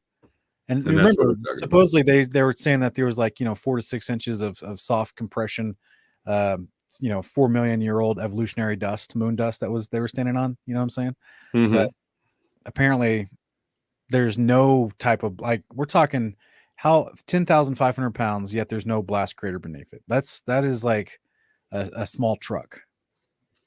It weighed almost 17 tons, 34,000 pounds, the whole lunar lander did, and had only one central rocket to decelerate its mass during landing. The engine had a thrust of 10,500 pounds. So some sources will say, Sean, in their defense, that they slowed down the thrust from 10,000 to only about 3,000 right there at the last minute when they're landing, which is counterproductive, I would think. You would need the most deceleration force the closer you're getting to the surface of the moon to slow yourself down.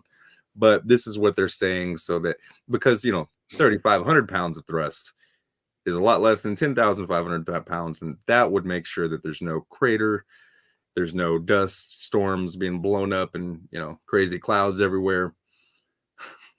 It's just, Yeah, it's amazing silly. to me how people. I guess what's really amazing is like all the people that actually worked on rockets. You know, when they saw these pictures in the 60s and the 70s, did they ever just look at their wife and go, "This can't be. Like this is just absolute BS." One of the clips I had to cut out was Bill Casing. Bill Casing was a Aerodyne rocket technician, and he specifically said that about this as well, that there is no way that there wouldn't have been a massive blast crater almost big enough for the entire lander to land down in after it had, you know, pressed on to the ground with its Wow. blast and the thrust.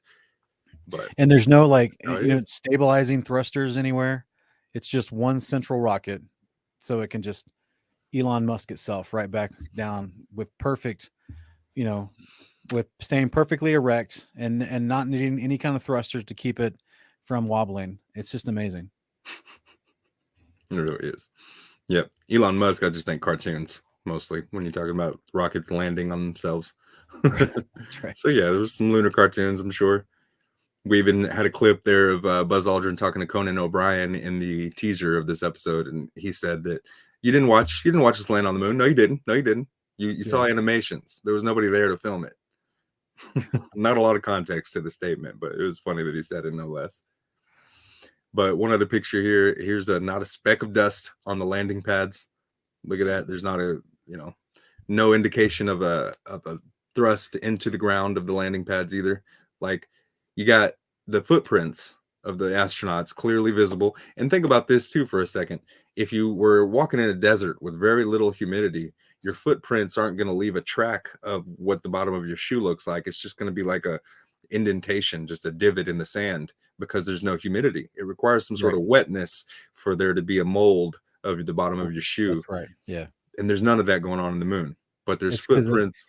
So I know the answer to both of these problems at the same time. What is it? Solar winds, my bro. Solar winds. Oh, that's what it is. That must be it. It just blew the lander legs clean, and carved out the divots within their boots so you could see their tracks. This is the solar winds.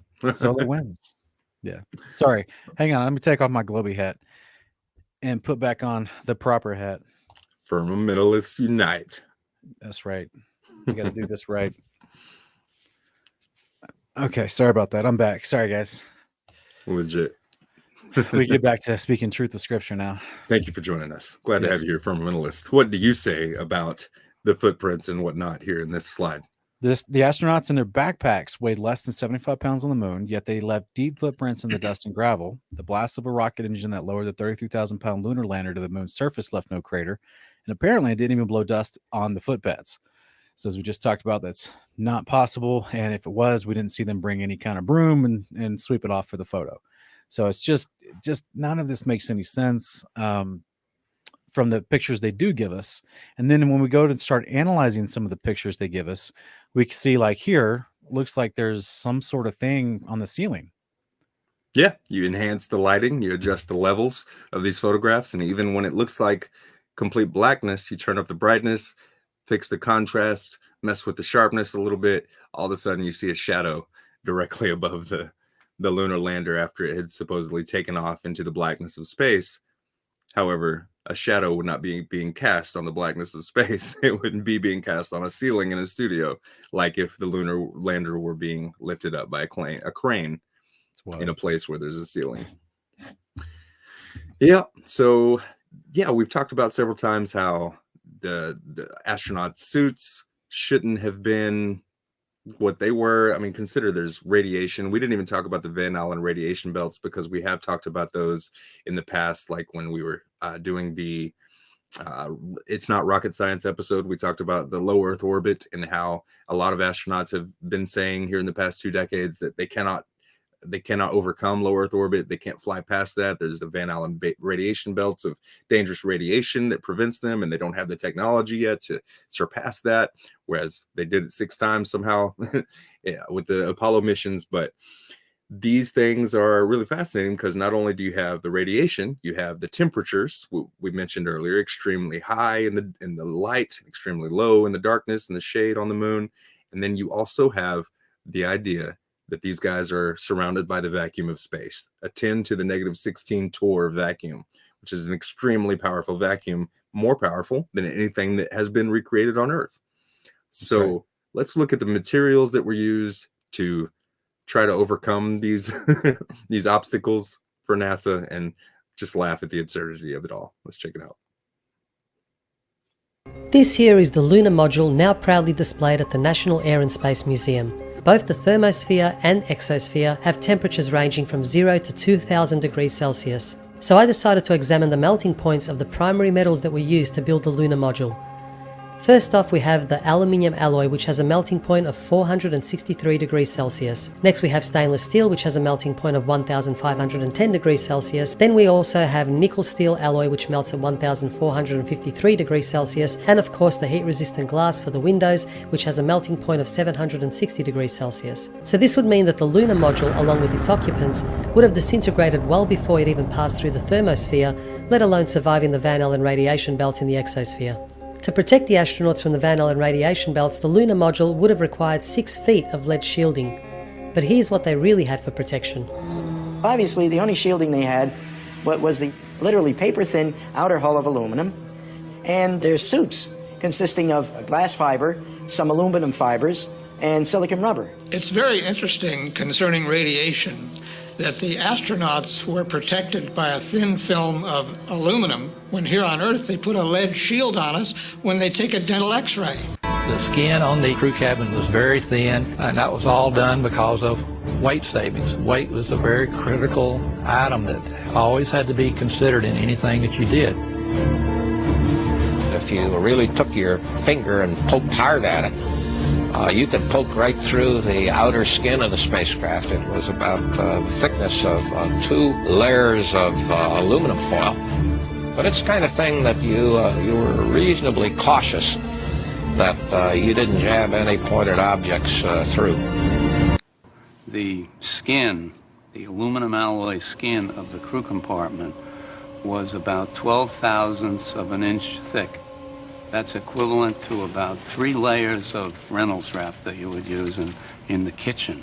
They're trying to tell us that those guys spent 3 days in this little capsule with no climate control at all. What about the extremely powerful vacuum of space? Like, wouldn't that be probably more important than weight, if not at least equally as important as weight?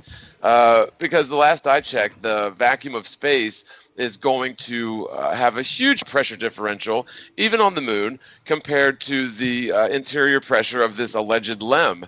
And for them to say that it was 12 thousandths of an inch thick, or whatever they claim, that's just absolutely absurd. I mean, I cannot believe that people bought that. This whole garment provides protection against radiant energy impinging on the suit from the sun and also reflected from the moon, and also protects them against meteoroids. This is a most interesting insulation. This insulation only works in a vacuum. It's very similar to the material that we have in a thermos bottle on Earth. It's as though the men were completely enclosed in a thermos jug. And this is directly from NASA's Sandusky, Ohio website on their vacuum enclosure that they created, allegedly for NASA to test in high vacuum conditions. The enormous vacuum chamber makes a high vacuum, which is 3 levels before the supposed much higher vacuum of outer space, as we can see here.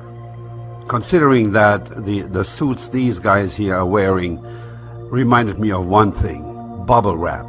Now let's see what happens to bubble wrap if we put it in a table vacuum pump. Oh my God, look at it. Woo! Oh my God, look at it. And seeing as the human body mainly consists of water, the following clip will demonstrate what would happen to these astronauts.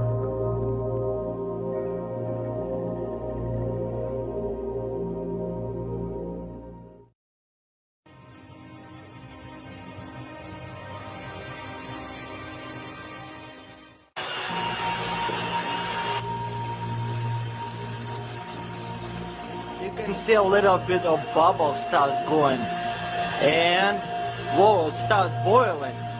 How cool is that?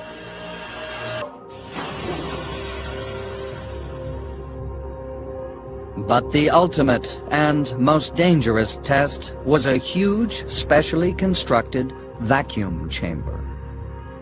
They were able to pull all the air out to create a big vacuum. That way we could test our suits to make sure there was no leakage. One such test narrowly avoided disaster. Jim LeBlanc was the test subject in the vacuum chamber. This is one of the rare instances where they tried to use a spacesuit in a vacuum chamber, but quickly realized that it's impossible in a high vacuum. As I stumbled backwards, I could feel the saliva on my tongue starting to bubble just before I went unconscious. And that's kind of the last thing I remember. Essentially, he had no pressure on the outside of his body, and that's a very unusual case to get, and there's very little in the medical literature as to what happens when you have that. There's a lot of conjecture, that your fluids will boil, You can see a little bit of bubbles. The classic example, at least in my mind, is a railroad tanker car. You can search for and find many examples online of the structural integrity of a tanker car failing when the air pressure inside is reduced, which eventually subjects the walls of the tanker car to levels of pressure it cannot withstand on the outside of the tank, and it implodes in a thrilling fashion.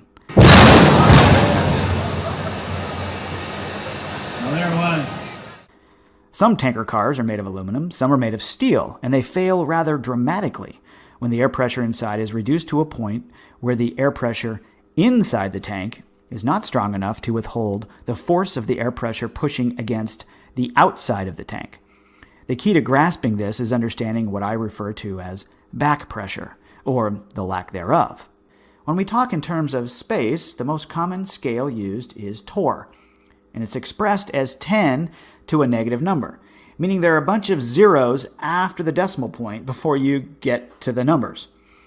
At sea level, 14.7 psi equates to 760 torr. And if you could achieve a perfect vacuum, which is not attainable, 100% vacuum, it would be considered 0 psi. The Kármán line, as it is called, is considered to be the boundary into outer space from Earth, and it exists at approximately 62 miles above the surface of the Earth. At this altitude, we are told the air pressure is 10 to the negative 3 torr. That equals just 0.000002 psi. Up to the Kármán line, the environment there is classified as a quote-unquote low vacuum. So, if we were in a capsule of sorts at 62 miles above the surface of the Earth, we are told that the air pressure being applied to the outside of the capsule is down to just 0.000002 psi. But the pressure inside the capsule, if we took off from sea level, like most rockets do, would again be 10 tons per square meter. How do you think the capsule we are in would be able to withstand 10 tons of pressure per square meter on the inside of the capsule walls trying to get out with just 0.000002 psi of back pressure? Do you see where I'm going with this? And this is only at 62 miles above the Earth. The largest and most powerful vacuum chamber in the world is located at NASA's Glenn Research Center in Sandusky, Ohio. According to NASA, their massive vacuum chamber has the capability to reduce the air pressure down to 10 to the negative 6 torr, which is 1,000 times stronger of a vacuum than 10 to the minus 3 torr at the Kármán line. And the facility has 6 to 8 foot concrete walls reinforced with a leak-proof steel containment barrier built in so that the concrete dust and no air can be sucked through the walls and into the chamber itself and ruin the vacuum they are trying to create.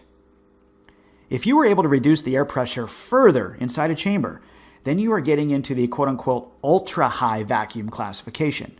This is 10 to the negative 9 torr and above, which is approaching the level of vacuum we are told exists on the surface of the moon, which is an astonishing 10 to the negative 11 torr, which is the numbers 100 million times stronger of a vacuum than the Kármán line. Now, those numbers were given, but perhaps those are just estimates, since we've never been there and can't simulate that here on Earth. And if you think the lunar module, made of a few layers of aluminum, is stronger than the Glenn Research Center vacuum chamber, And if you think the Apollo spacesuits remain flexible at 10 to the negative 11 torr and is stronger than this building, 100,000 times stronger it would have to be, then you've been successfully indoctrinated.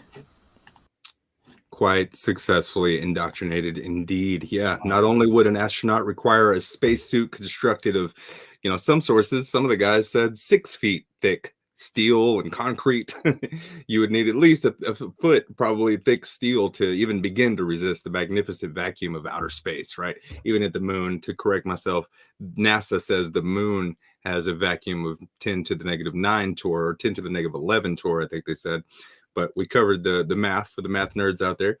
But because of the laws of thermodynamics, atmospheres seek equilibrium. Nature abhors a vacuum and will always seek to eliminate such a void at all times, which makes the idea of wearable spacesuits absolutely absurd, not to mention the flimsy tin can that the Apollo missions allegedly went to outer space in. So yeah, the suits, yes, as well as this tin can. You have a picture here. Look at the inconsistency in the sidewalling where there's space in between the flaps that are. Would you look at it? It's warped, it's wrinkled. It's crazy. Like, this is not something that's airtight in any way. Not at all. And apparently it's 12 thousandths of an inch thick, right? And you heard some of the clips from the astronauts and the directors and whatnot saying that the walls of the lunar lander were centimeters thin. Yeah, they could punch layers that they could puncture through them if they dropped something. And they had to be in this thing for 3 days. So look at the outside of it. That's it. If it's that thin, that is the extent of it, where you have these overlapping and gapped pieces of construction paper. If the walls of it were allegedly so thin, then what you're looking at is it. There's no vacuum seal there. It's silliness. Man, it's frustrating because it's millions and millions and millions of dollars, billions of dollars that they're stealing from people. But over 200, according to today's inflation, right? Over 200 billion. Wow. But Apollo 11 has missing tapes. We mentioned those earlier. The tapes were sent to Washington for storage, right? They're tapes of the telemetry data and different original footage that they allegedly took. Between 1979 to 1985, over 140,000 tapes from NASA were returned to NASA. From there, no one knows. Those 140,000 tapes were in 2,612 boxes, and 13,000 of those tapes were from Apollo 11 missions and earlier. NASA seems to think that during a data shortage in the early 80s, all the tapes were re-recorded over, and so the tapes and telemetry are all gone. A data shortage, eh? What does that even mean? A data shortage. Good grief. They were out of tapes. Couldn't make any more tapes. Gene Kranz, the original Apollo 11 flight director, said this. What did he say, Sean? He's claiming that he hadn't seen anything that indicates the telemetry data is even in existence. Even if we had it, we don't have the machines to play it back. Because they lost that technology too. They lost everything. Well, even though you can go to your local museum and you can see a VHS player, an 8-track player, you can see stonographs, you can see all kinds of ancient technologies dating back every generation, but NASA's not, apparently they're not that cool. Apparently not. It's just weird, man. All kinds of little things, and there's so many details we didn't have time to cover tonight, but we've looked at these before. We looked at them on the Looney Tunes episode, just showing from the different Apollo missions. Some of these were just you can't really tell the difference from somebody that claimed to land on the moon and take one of these photographs from just an orbiter that was allegedly in orbit around the moon taking a photograph. But we pointed out on Looney Tunes episode 2 that Apollo 11 and Apollo 14, they copied and pasted the same exact cloud patterns, the same exact picture of Earth, years apart. And of course, all of it is bathed in Apollo. Yeah. Somebody's got to be lying, because here's the Discover satellite and here's the Apollo 11 Earthrise. Look, just use your brain for a second, please. Right? If you're somebody that's still doubting whether the moon landings were real or fake, here's the images that NASA themselves have produced, claiming to be authentic, genuine photographs. You can zoom in on the Discover satellite and see like a green line around the shadow of the moon. Yeah. It's so clearly fake, but yeah, there's no way that both of these images are accurate representations of the distance from the Earth to the moon and the proportions thereof. No way at all. And here's, remember we talked about the Chang'e Yeah. missions that China did. Here's one of their images from 2014 from the Chang'e 5 T1 spacecraft. Somebody's got to be lying. Yeah, The moon can't be all of these distances away from the Earth. Literally just looks like the concrete floor outside their facility. And they put a massive fisheye lens on it and just Yeah. Yep. It's horrible.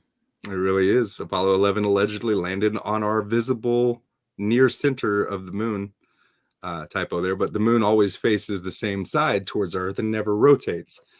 So if what you're looking at on the same face of the moon that we've seen for all of recorded history that never spins or turns around, and you see the Sea of Tranquility opposite from the landing site from the Apollo 11 missions, then how was it that the Earth was near the horizon in the photos that they took during the Apollo 11 mission when it should be above the astronauts' heads? Yeah. Because they never landed on the moon. Now, was this the famous photo that that Skiba put into Photoshop and you see the box behind it? It is. Yeah, we look at I guess that was it. No, I didn't include those, but correct. If you adjusted the levels on that photograph as well as numerous other ones of the supposed Earth in the background of space, you adjust the levels, you see a box around the Earth nearly every time. In some of the photos, they have scrubbed it and made it better so that you can't do that. They've retroactively gone back and changed some of the shoddy work that the Photoshoppers did, but it's wild. You could on the original ones. So I've tried to include some stuff that I had never seen up until recently in tonight's episode, right? The debunking with the dates. I had never seen that until very recently. Had you, Sean? No, never seen this confession mentioned. Right. Here. Yeah, and here's a deathbed confession that just came out probably 3-4 weeks ago almost. And it was posted to Bart Sibrel's channel. I mentioned him. He directed A Funny Thing Happened on the Way to the Moon and Astronauts Gone Wild. He also was in contact with this gentleman, and let's hear his story. Because when people say, well, where's the leaker that comes out and just tells the truth on his deathbed? Where are all the whistleblowers, right? Yeah. Well, we'd say some of them work for NASA because they clearly did not do a good enough job to even try to pass it off as real a lot of times. So some of them may have even put indications here and there in some of the photographs, like leaving the C on the rock. Like it had to have been deliberate. There's no way they did that sloppy, but maybe they did. Yeah. So here's one of those whistleblowers. Let's check out what he has to say. Hello, my name is Gene Gilmore. I don't want any money for what I'm doing because hopefully this video won't come out until after my death. So I have nothing to gain, nothing to profit by telling you what I'm going to tell you. My father, in 1968, was stationed at Cannon Air Force Base in New Mexico. I made notes on my computer so that I wouldn't forget anything, because there's a lot of little things and stuff that I'd forget. So these notes were made a long time ago. The original recording that my father made on his deathbed was destroyed in a fire. So this is my deathbed confession, because now I'm dying of cancer. We lived in Clovis, New Mexico. He was in the military police for over 20 years, and on his deathbed in 2002 we made a recording of what happened. So in 1969, I was 14 years old. I vividly remember the Apollo 11 coming down, landing on the moon, they're walking around and all that stuff. I never questioned that till my dad told me what he told me on his deathbed. I've never known my dad to lie. To get caught lying was worse than whatever it was you did to begin with. I remember going to school with long sleeve shirts on to hide the purple welts. You did not lie in our house, that's for sure. Dad had a really bad attitude towards lying. This is the story that my dad told me on his deathbed. Project Slam Dunk was the name of this. President Johnson in 1968. In Cannon Air Force Base in 1968, he said by the time he got there, that there was already 2 large hangars that were connected.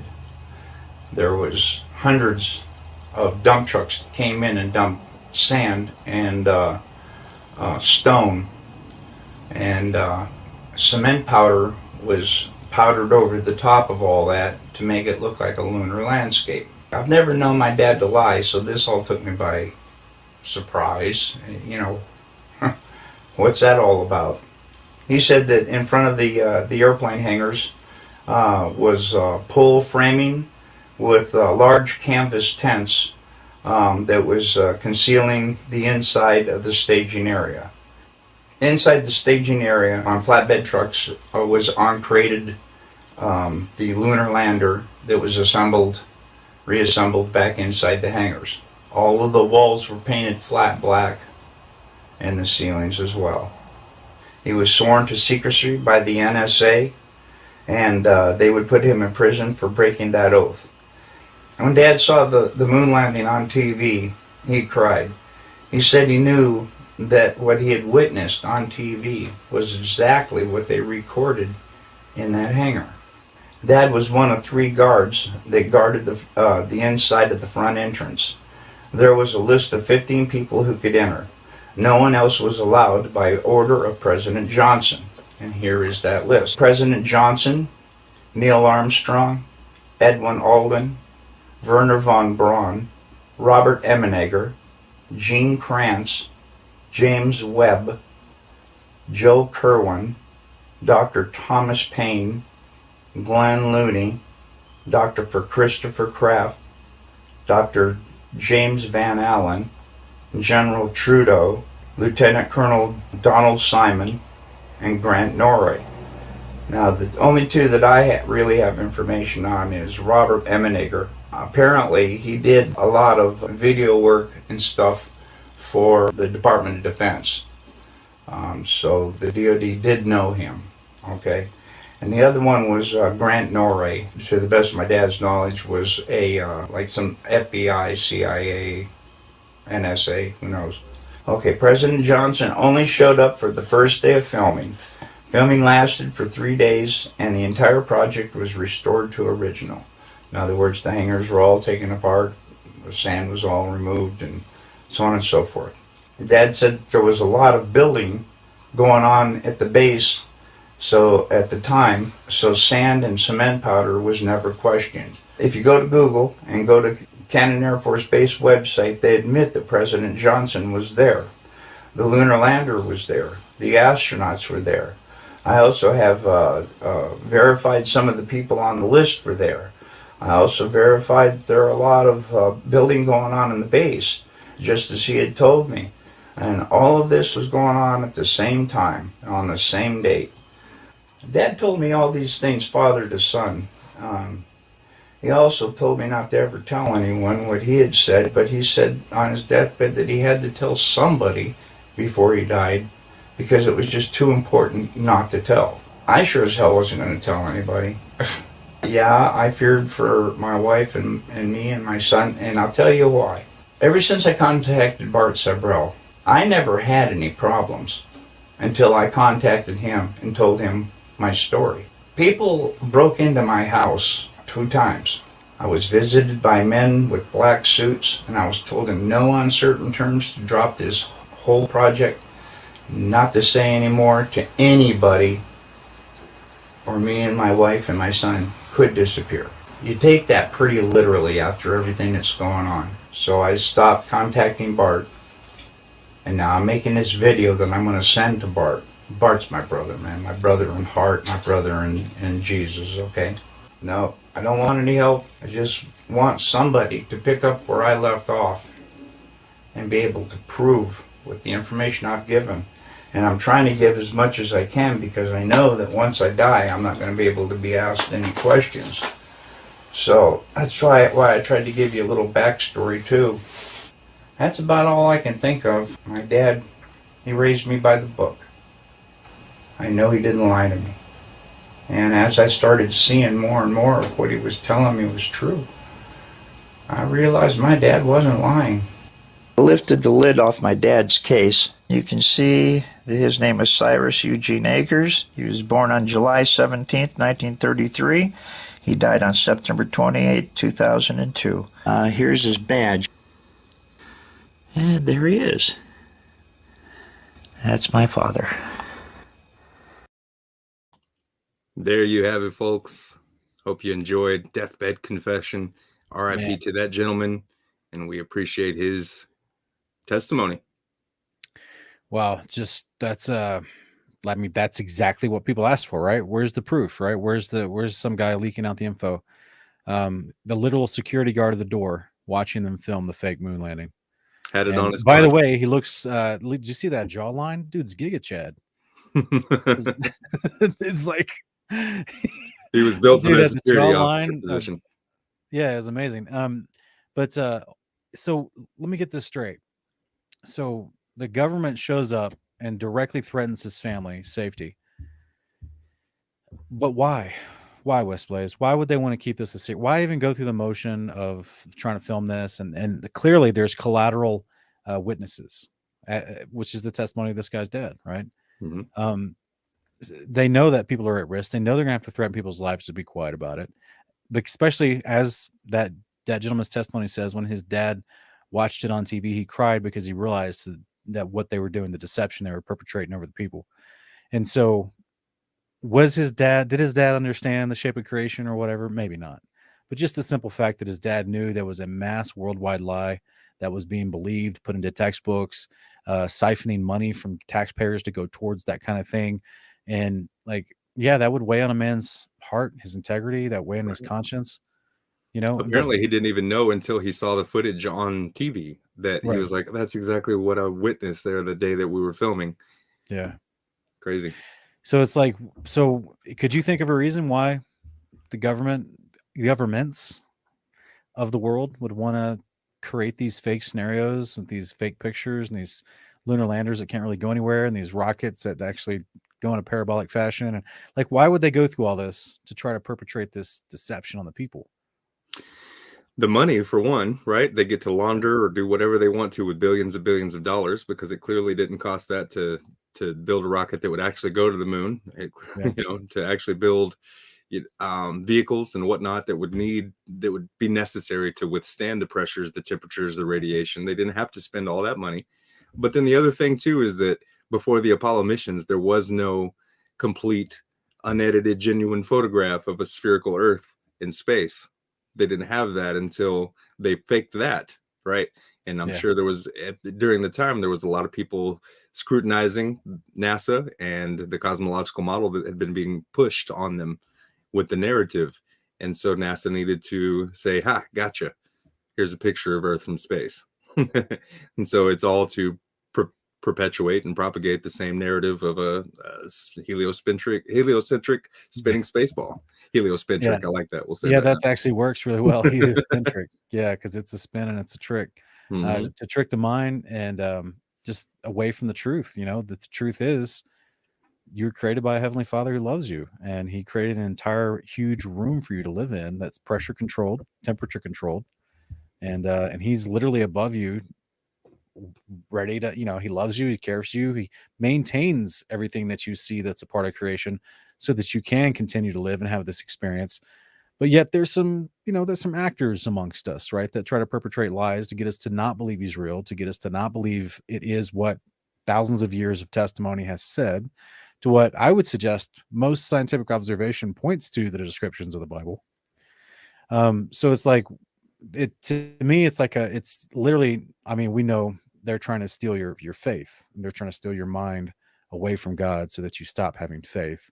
This is why we've talked about this before. Yeah, the tune of 14 million souls per year on average, based on some studies. And you've got the high priestess of their doctrine, people like Neil deGrasse Tyson, who in the same breath that tells you that you're insignificant in an insignificant place in all this creation, he also then tells you that you were not created, that you were just an accident. Lawrence Krauss says the stars died to give you life, right? Not Jesus Christ. So like they don't just simply leave it at, well, here's what we believe is the cosmology. You can still believe in God. No. Hand in hand, they want you to not believe you were created, to not believe in an actual God who has a purpose for your life. So hand in hand, their theology promotes their nihilism, and it promotes and a desire within the people to be faithless. So it's not, I know that kind of sounds like, they're talking church stuff again. Like that's literally where the narrative goes, right? Otherwise, what's the promise, or what's the point for that dude's father who wants to give that testimony, because this is weighing in his heart this whole time, knowing he knows the truth, knowing he's seeing millions, if not billions of people that are, have been lied to by the government and NASA, knowing that he witnessed that and he can't come forward out of fear of death. Like, and that's weighing on his heart and his mind his whole life. And So maybe all he knew was just that they were lying about this. Like you said, Right. he might not have been aware of the whole creation model and the truth of it. He just knew that a lie was being perpetuated on the masses and that it needed to be exposed. And we thank him for it. It's so I guess if you're watching this, maybe you're catching the tail end of this. My biggest thing would be, WesBlaze, you did a wonderful job putting together some of this information tonight and these slides and stuff. And all this is not just so that we can trash on NASA because they're an easy target. They're low hanging fruit because they literally make so many mistakes and think that you'll never catch them on it. And if you did catch them on it, what are you going to do? You're going to go appeal to your congressman who's just going to say, "Oh, thanks for your call," and then continue to fund them at $22 billion a year, because that's what they do, right? So what are they? Because literally they're in on the racket. They understand how taxes work. Yeah. Yeah, money machines go whir. So like it makes no logical sense for us to spend our time putting together this information to try to show you that what we've been told is a lie, just for the sake of trying to catch some views. If you haven't noticed, this channel gets suppressed.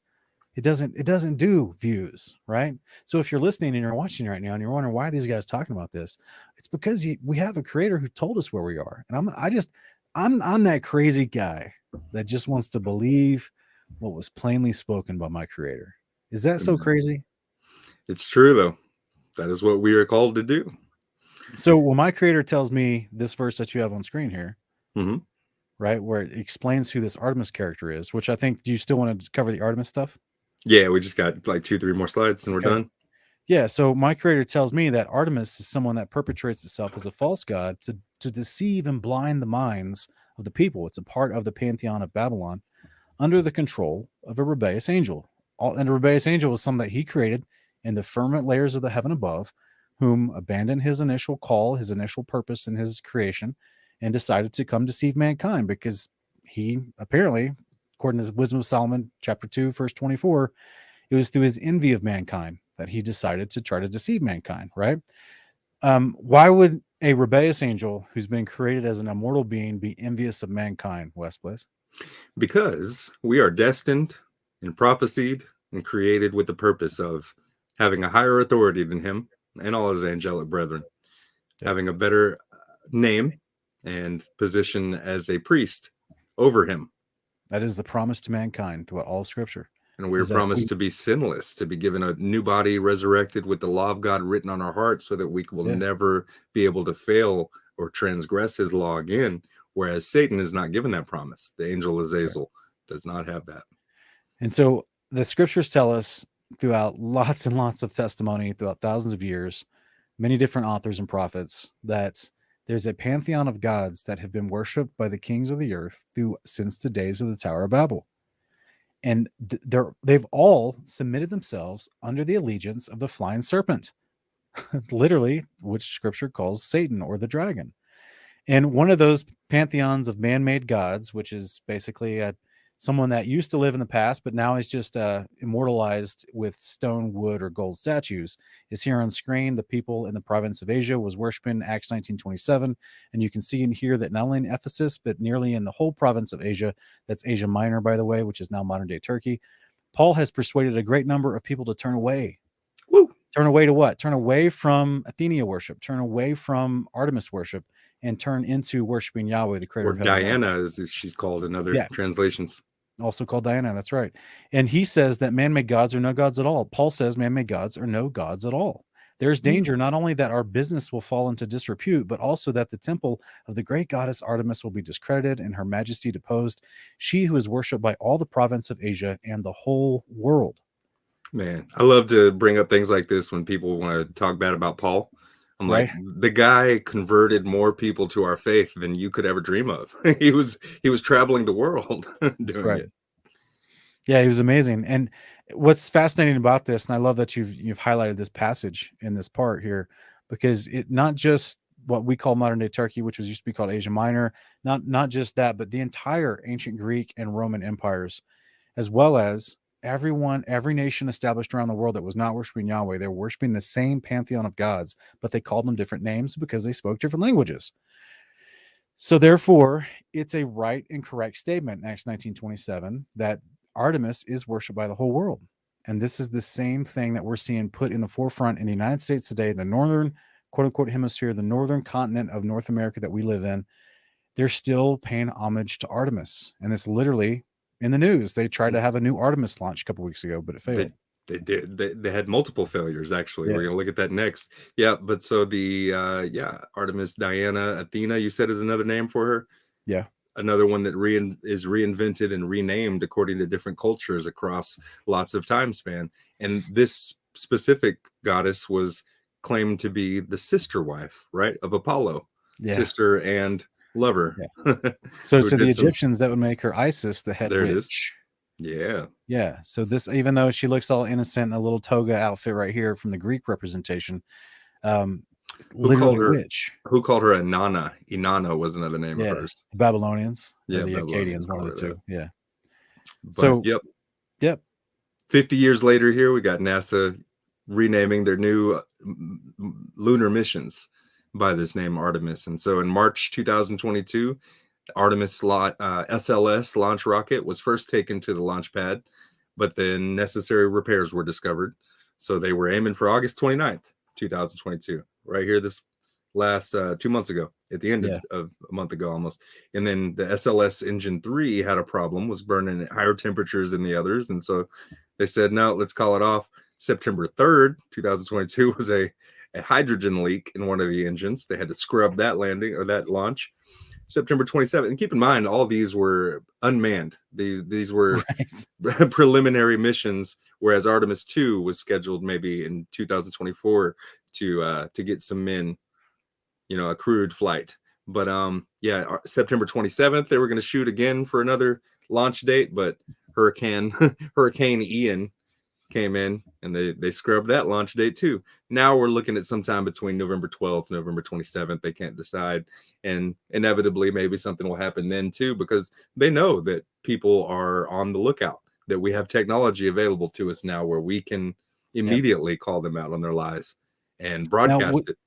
This Artemis launch, was this going to actually have an unmanned lunar lander as well? Oh, I didn't see if they planned on landing a lander or if it was just an orbiter. I believe it was just planned to be an orbiter. Maybe they were going to do like the Japanese and just crash, just dive bomb it, right? Anyway. They couldn't do it though. And so, but what's funny is the Spectrum News, Channel 13, successful Artemis 1 mission launch with a pre-prepared animation and everything. The rocket never even launched. So what is this? I didn't get much backstory on this, but this was being circulated, and apparently some news station was completely prepared with the preloaded animations to celebrate this successful launch that never happened. Wow. That's really what it boils down to. He's got the Apollo patch.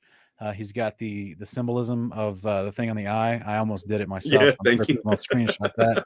People will be like, there he is. He's doing it. He must be one of them. Yeah. I mean, people have tried to say my wife's mountains and her logo on her YouTube channel is somehow pyramids and that we're Illuminati Freemasons. There's this one channel called, I can't remember what they're called, but they think I'm part of the Freemason military industrial complex.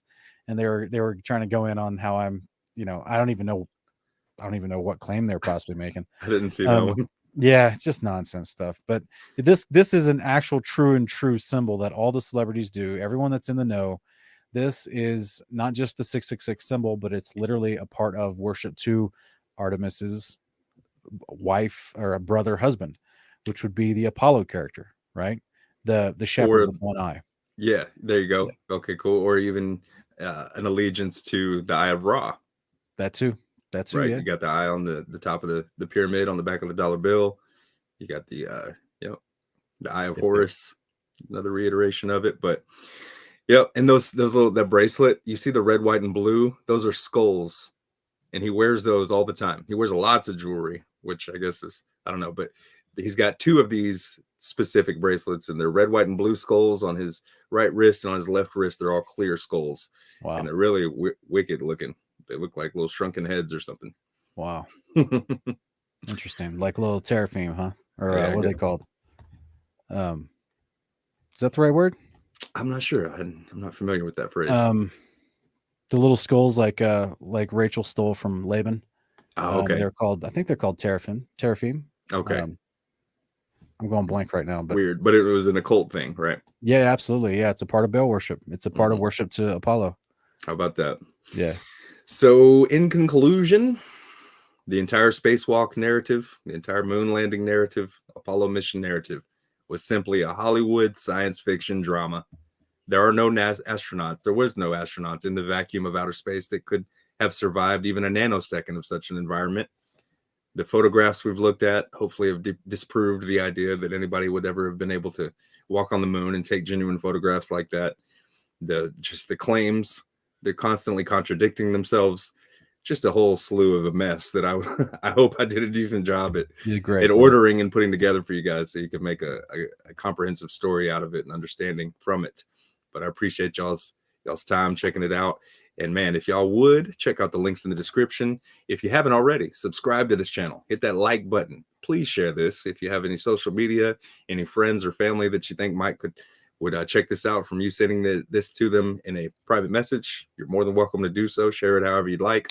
Rip and mirror it. I'm not afraid of people taking the content and doing whatever you'd like to it. I just want to get the message out there, help other people to understand these truths and wake up to the lies that are being perpetuated on us, because they're godless lies and they consistently aim to attack our faith. And we've had enough of it. Yep. That's why we do what we do here. Let's read one more quote real quick before we go. Sure. I got this guy, William Cooper. You remember old Bill? Yep. Behold a pale horse. Wasn't he a previous FBI agent, or? I can't remember. That's all right. No worries. So he said, exploration of the moon stopped because it was impossible to continue the hoax without being discovered. And of course, they ran out of pre-filmed episodes. No man has ever ascended much higher than 300 miles, if that high, above the Earth's surface. At or under that altitude, the astronauts are beneath the radiation of the Van Allen belt, and the Van Allen belt shields them from the extreme radiation which permeates space. So no man has ever orbited, landed on, or walked upon the moon in any publicly known space program. If man has ever truly been to the moon, it has been done in secret and with a far different technology. Well, that's William Cooper saying this. We would disagree, but the tremendous radiation encountered in the Van Allen belt, solar radiation, cosmic radiation, solar flares, temperature control, and many other problems connected with space travel prevent living organisms leaving our atmosphere with our known level of technology. Any intelligent high school student with a basic physics book can prove NASA faked the Apollo moon landings. If you doubt this, please explain how the astronauts walked upon the moon's surface enclosed in a spacesuit in full sunlight, absorbing a minimum of 265 degrees of heat, surrounded by a vacuum.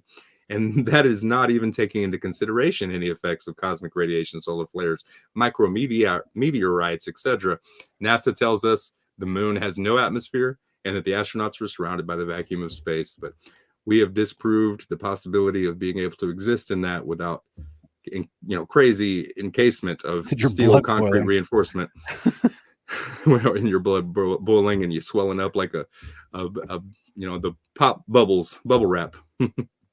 I enjoyed getting to show those experiments and the vacuum chambers and different things. Shout out to Glowbusters. We played some of their clips tonight. Shout out to Paul on the Plane. He had a great clip explaining some of the math there.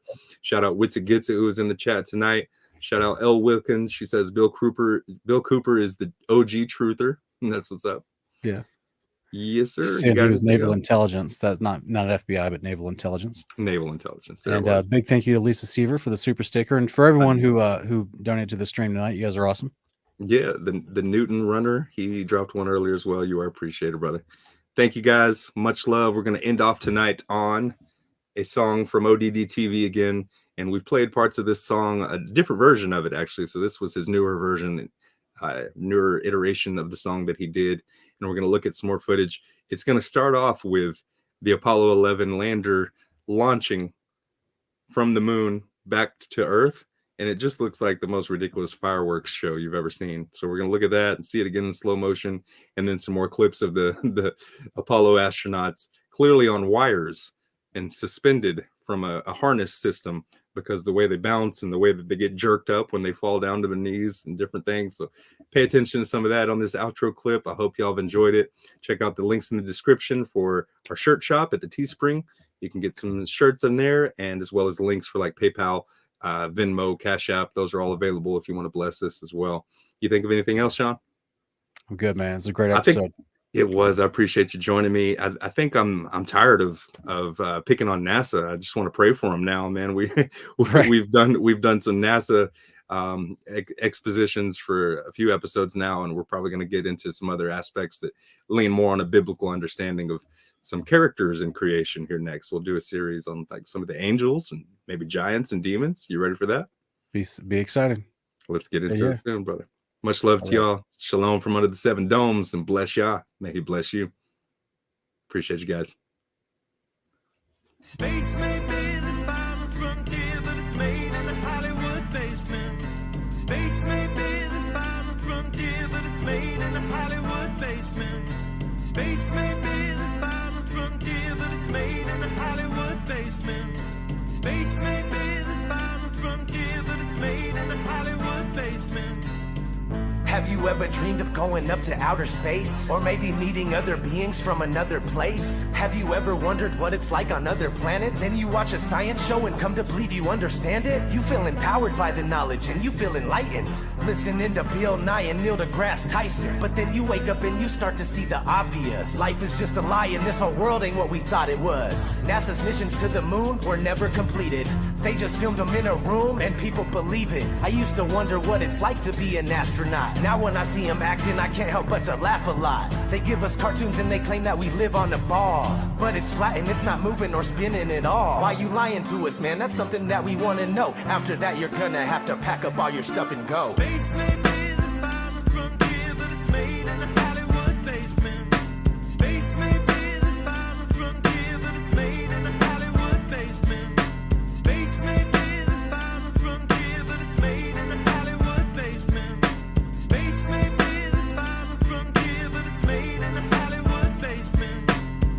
History has been rewritten by winners of wars. The Jesuit order, Khazars, Freemasons, and more. They pulled the veil over our eyes and it's time to awaken. Through organized indoctrination, our minds have been taken. It's time we take our power back and we rescue our people. The Vatican and the bankers are like Resident Evil. They may have had the greatest plan that was ever concocted, but Illuminati never thought that they'd ever be spotted. They're manufacturing reality all in our heads. They tell you if the earth is flat then you'll fall off the edge. But if it is a spinning ball, you won't fall off it then. And gravity is our imaginary magic friend. Why is water always flat when unmanipulated? Why are pictures of the earth computer generated? Why you lying to us, man? That's something that we want to know. After that, you're gonna have to pack up all your stuff and go. Space may be the final frontier, but it's made in the Hollywood basement.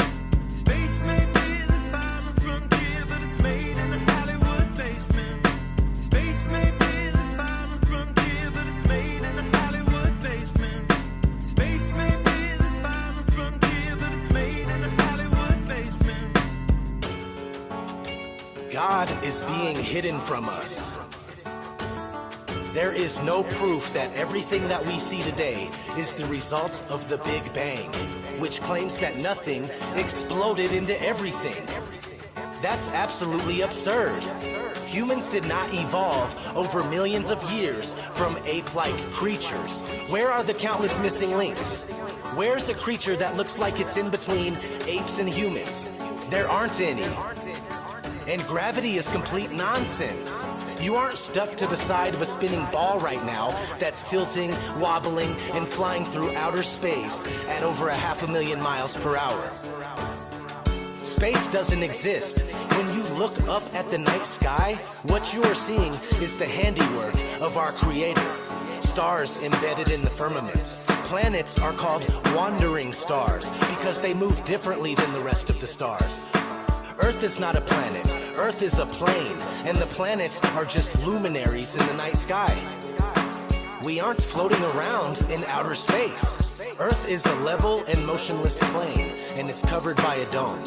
If you take the time to look at all this seriously, you'll see that you are being separated from the creation, and therefore separated from our Creator. Praise God. Dear NASA, it's becoming 100% crystal clear that you and the other space programs that are in operation are connected and are deceiving the entire world. More and more people are waking up every single day, and we're now able to see right through you. But what we really want to know is, why are you lying? And do you really think that you would get away with it? It's time to pack all your stuff and go. Sincerely, the men, women, and children of this earth, our beautiful, flat earth. Spaceman.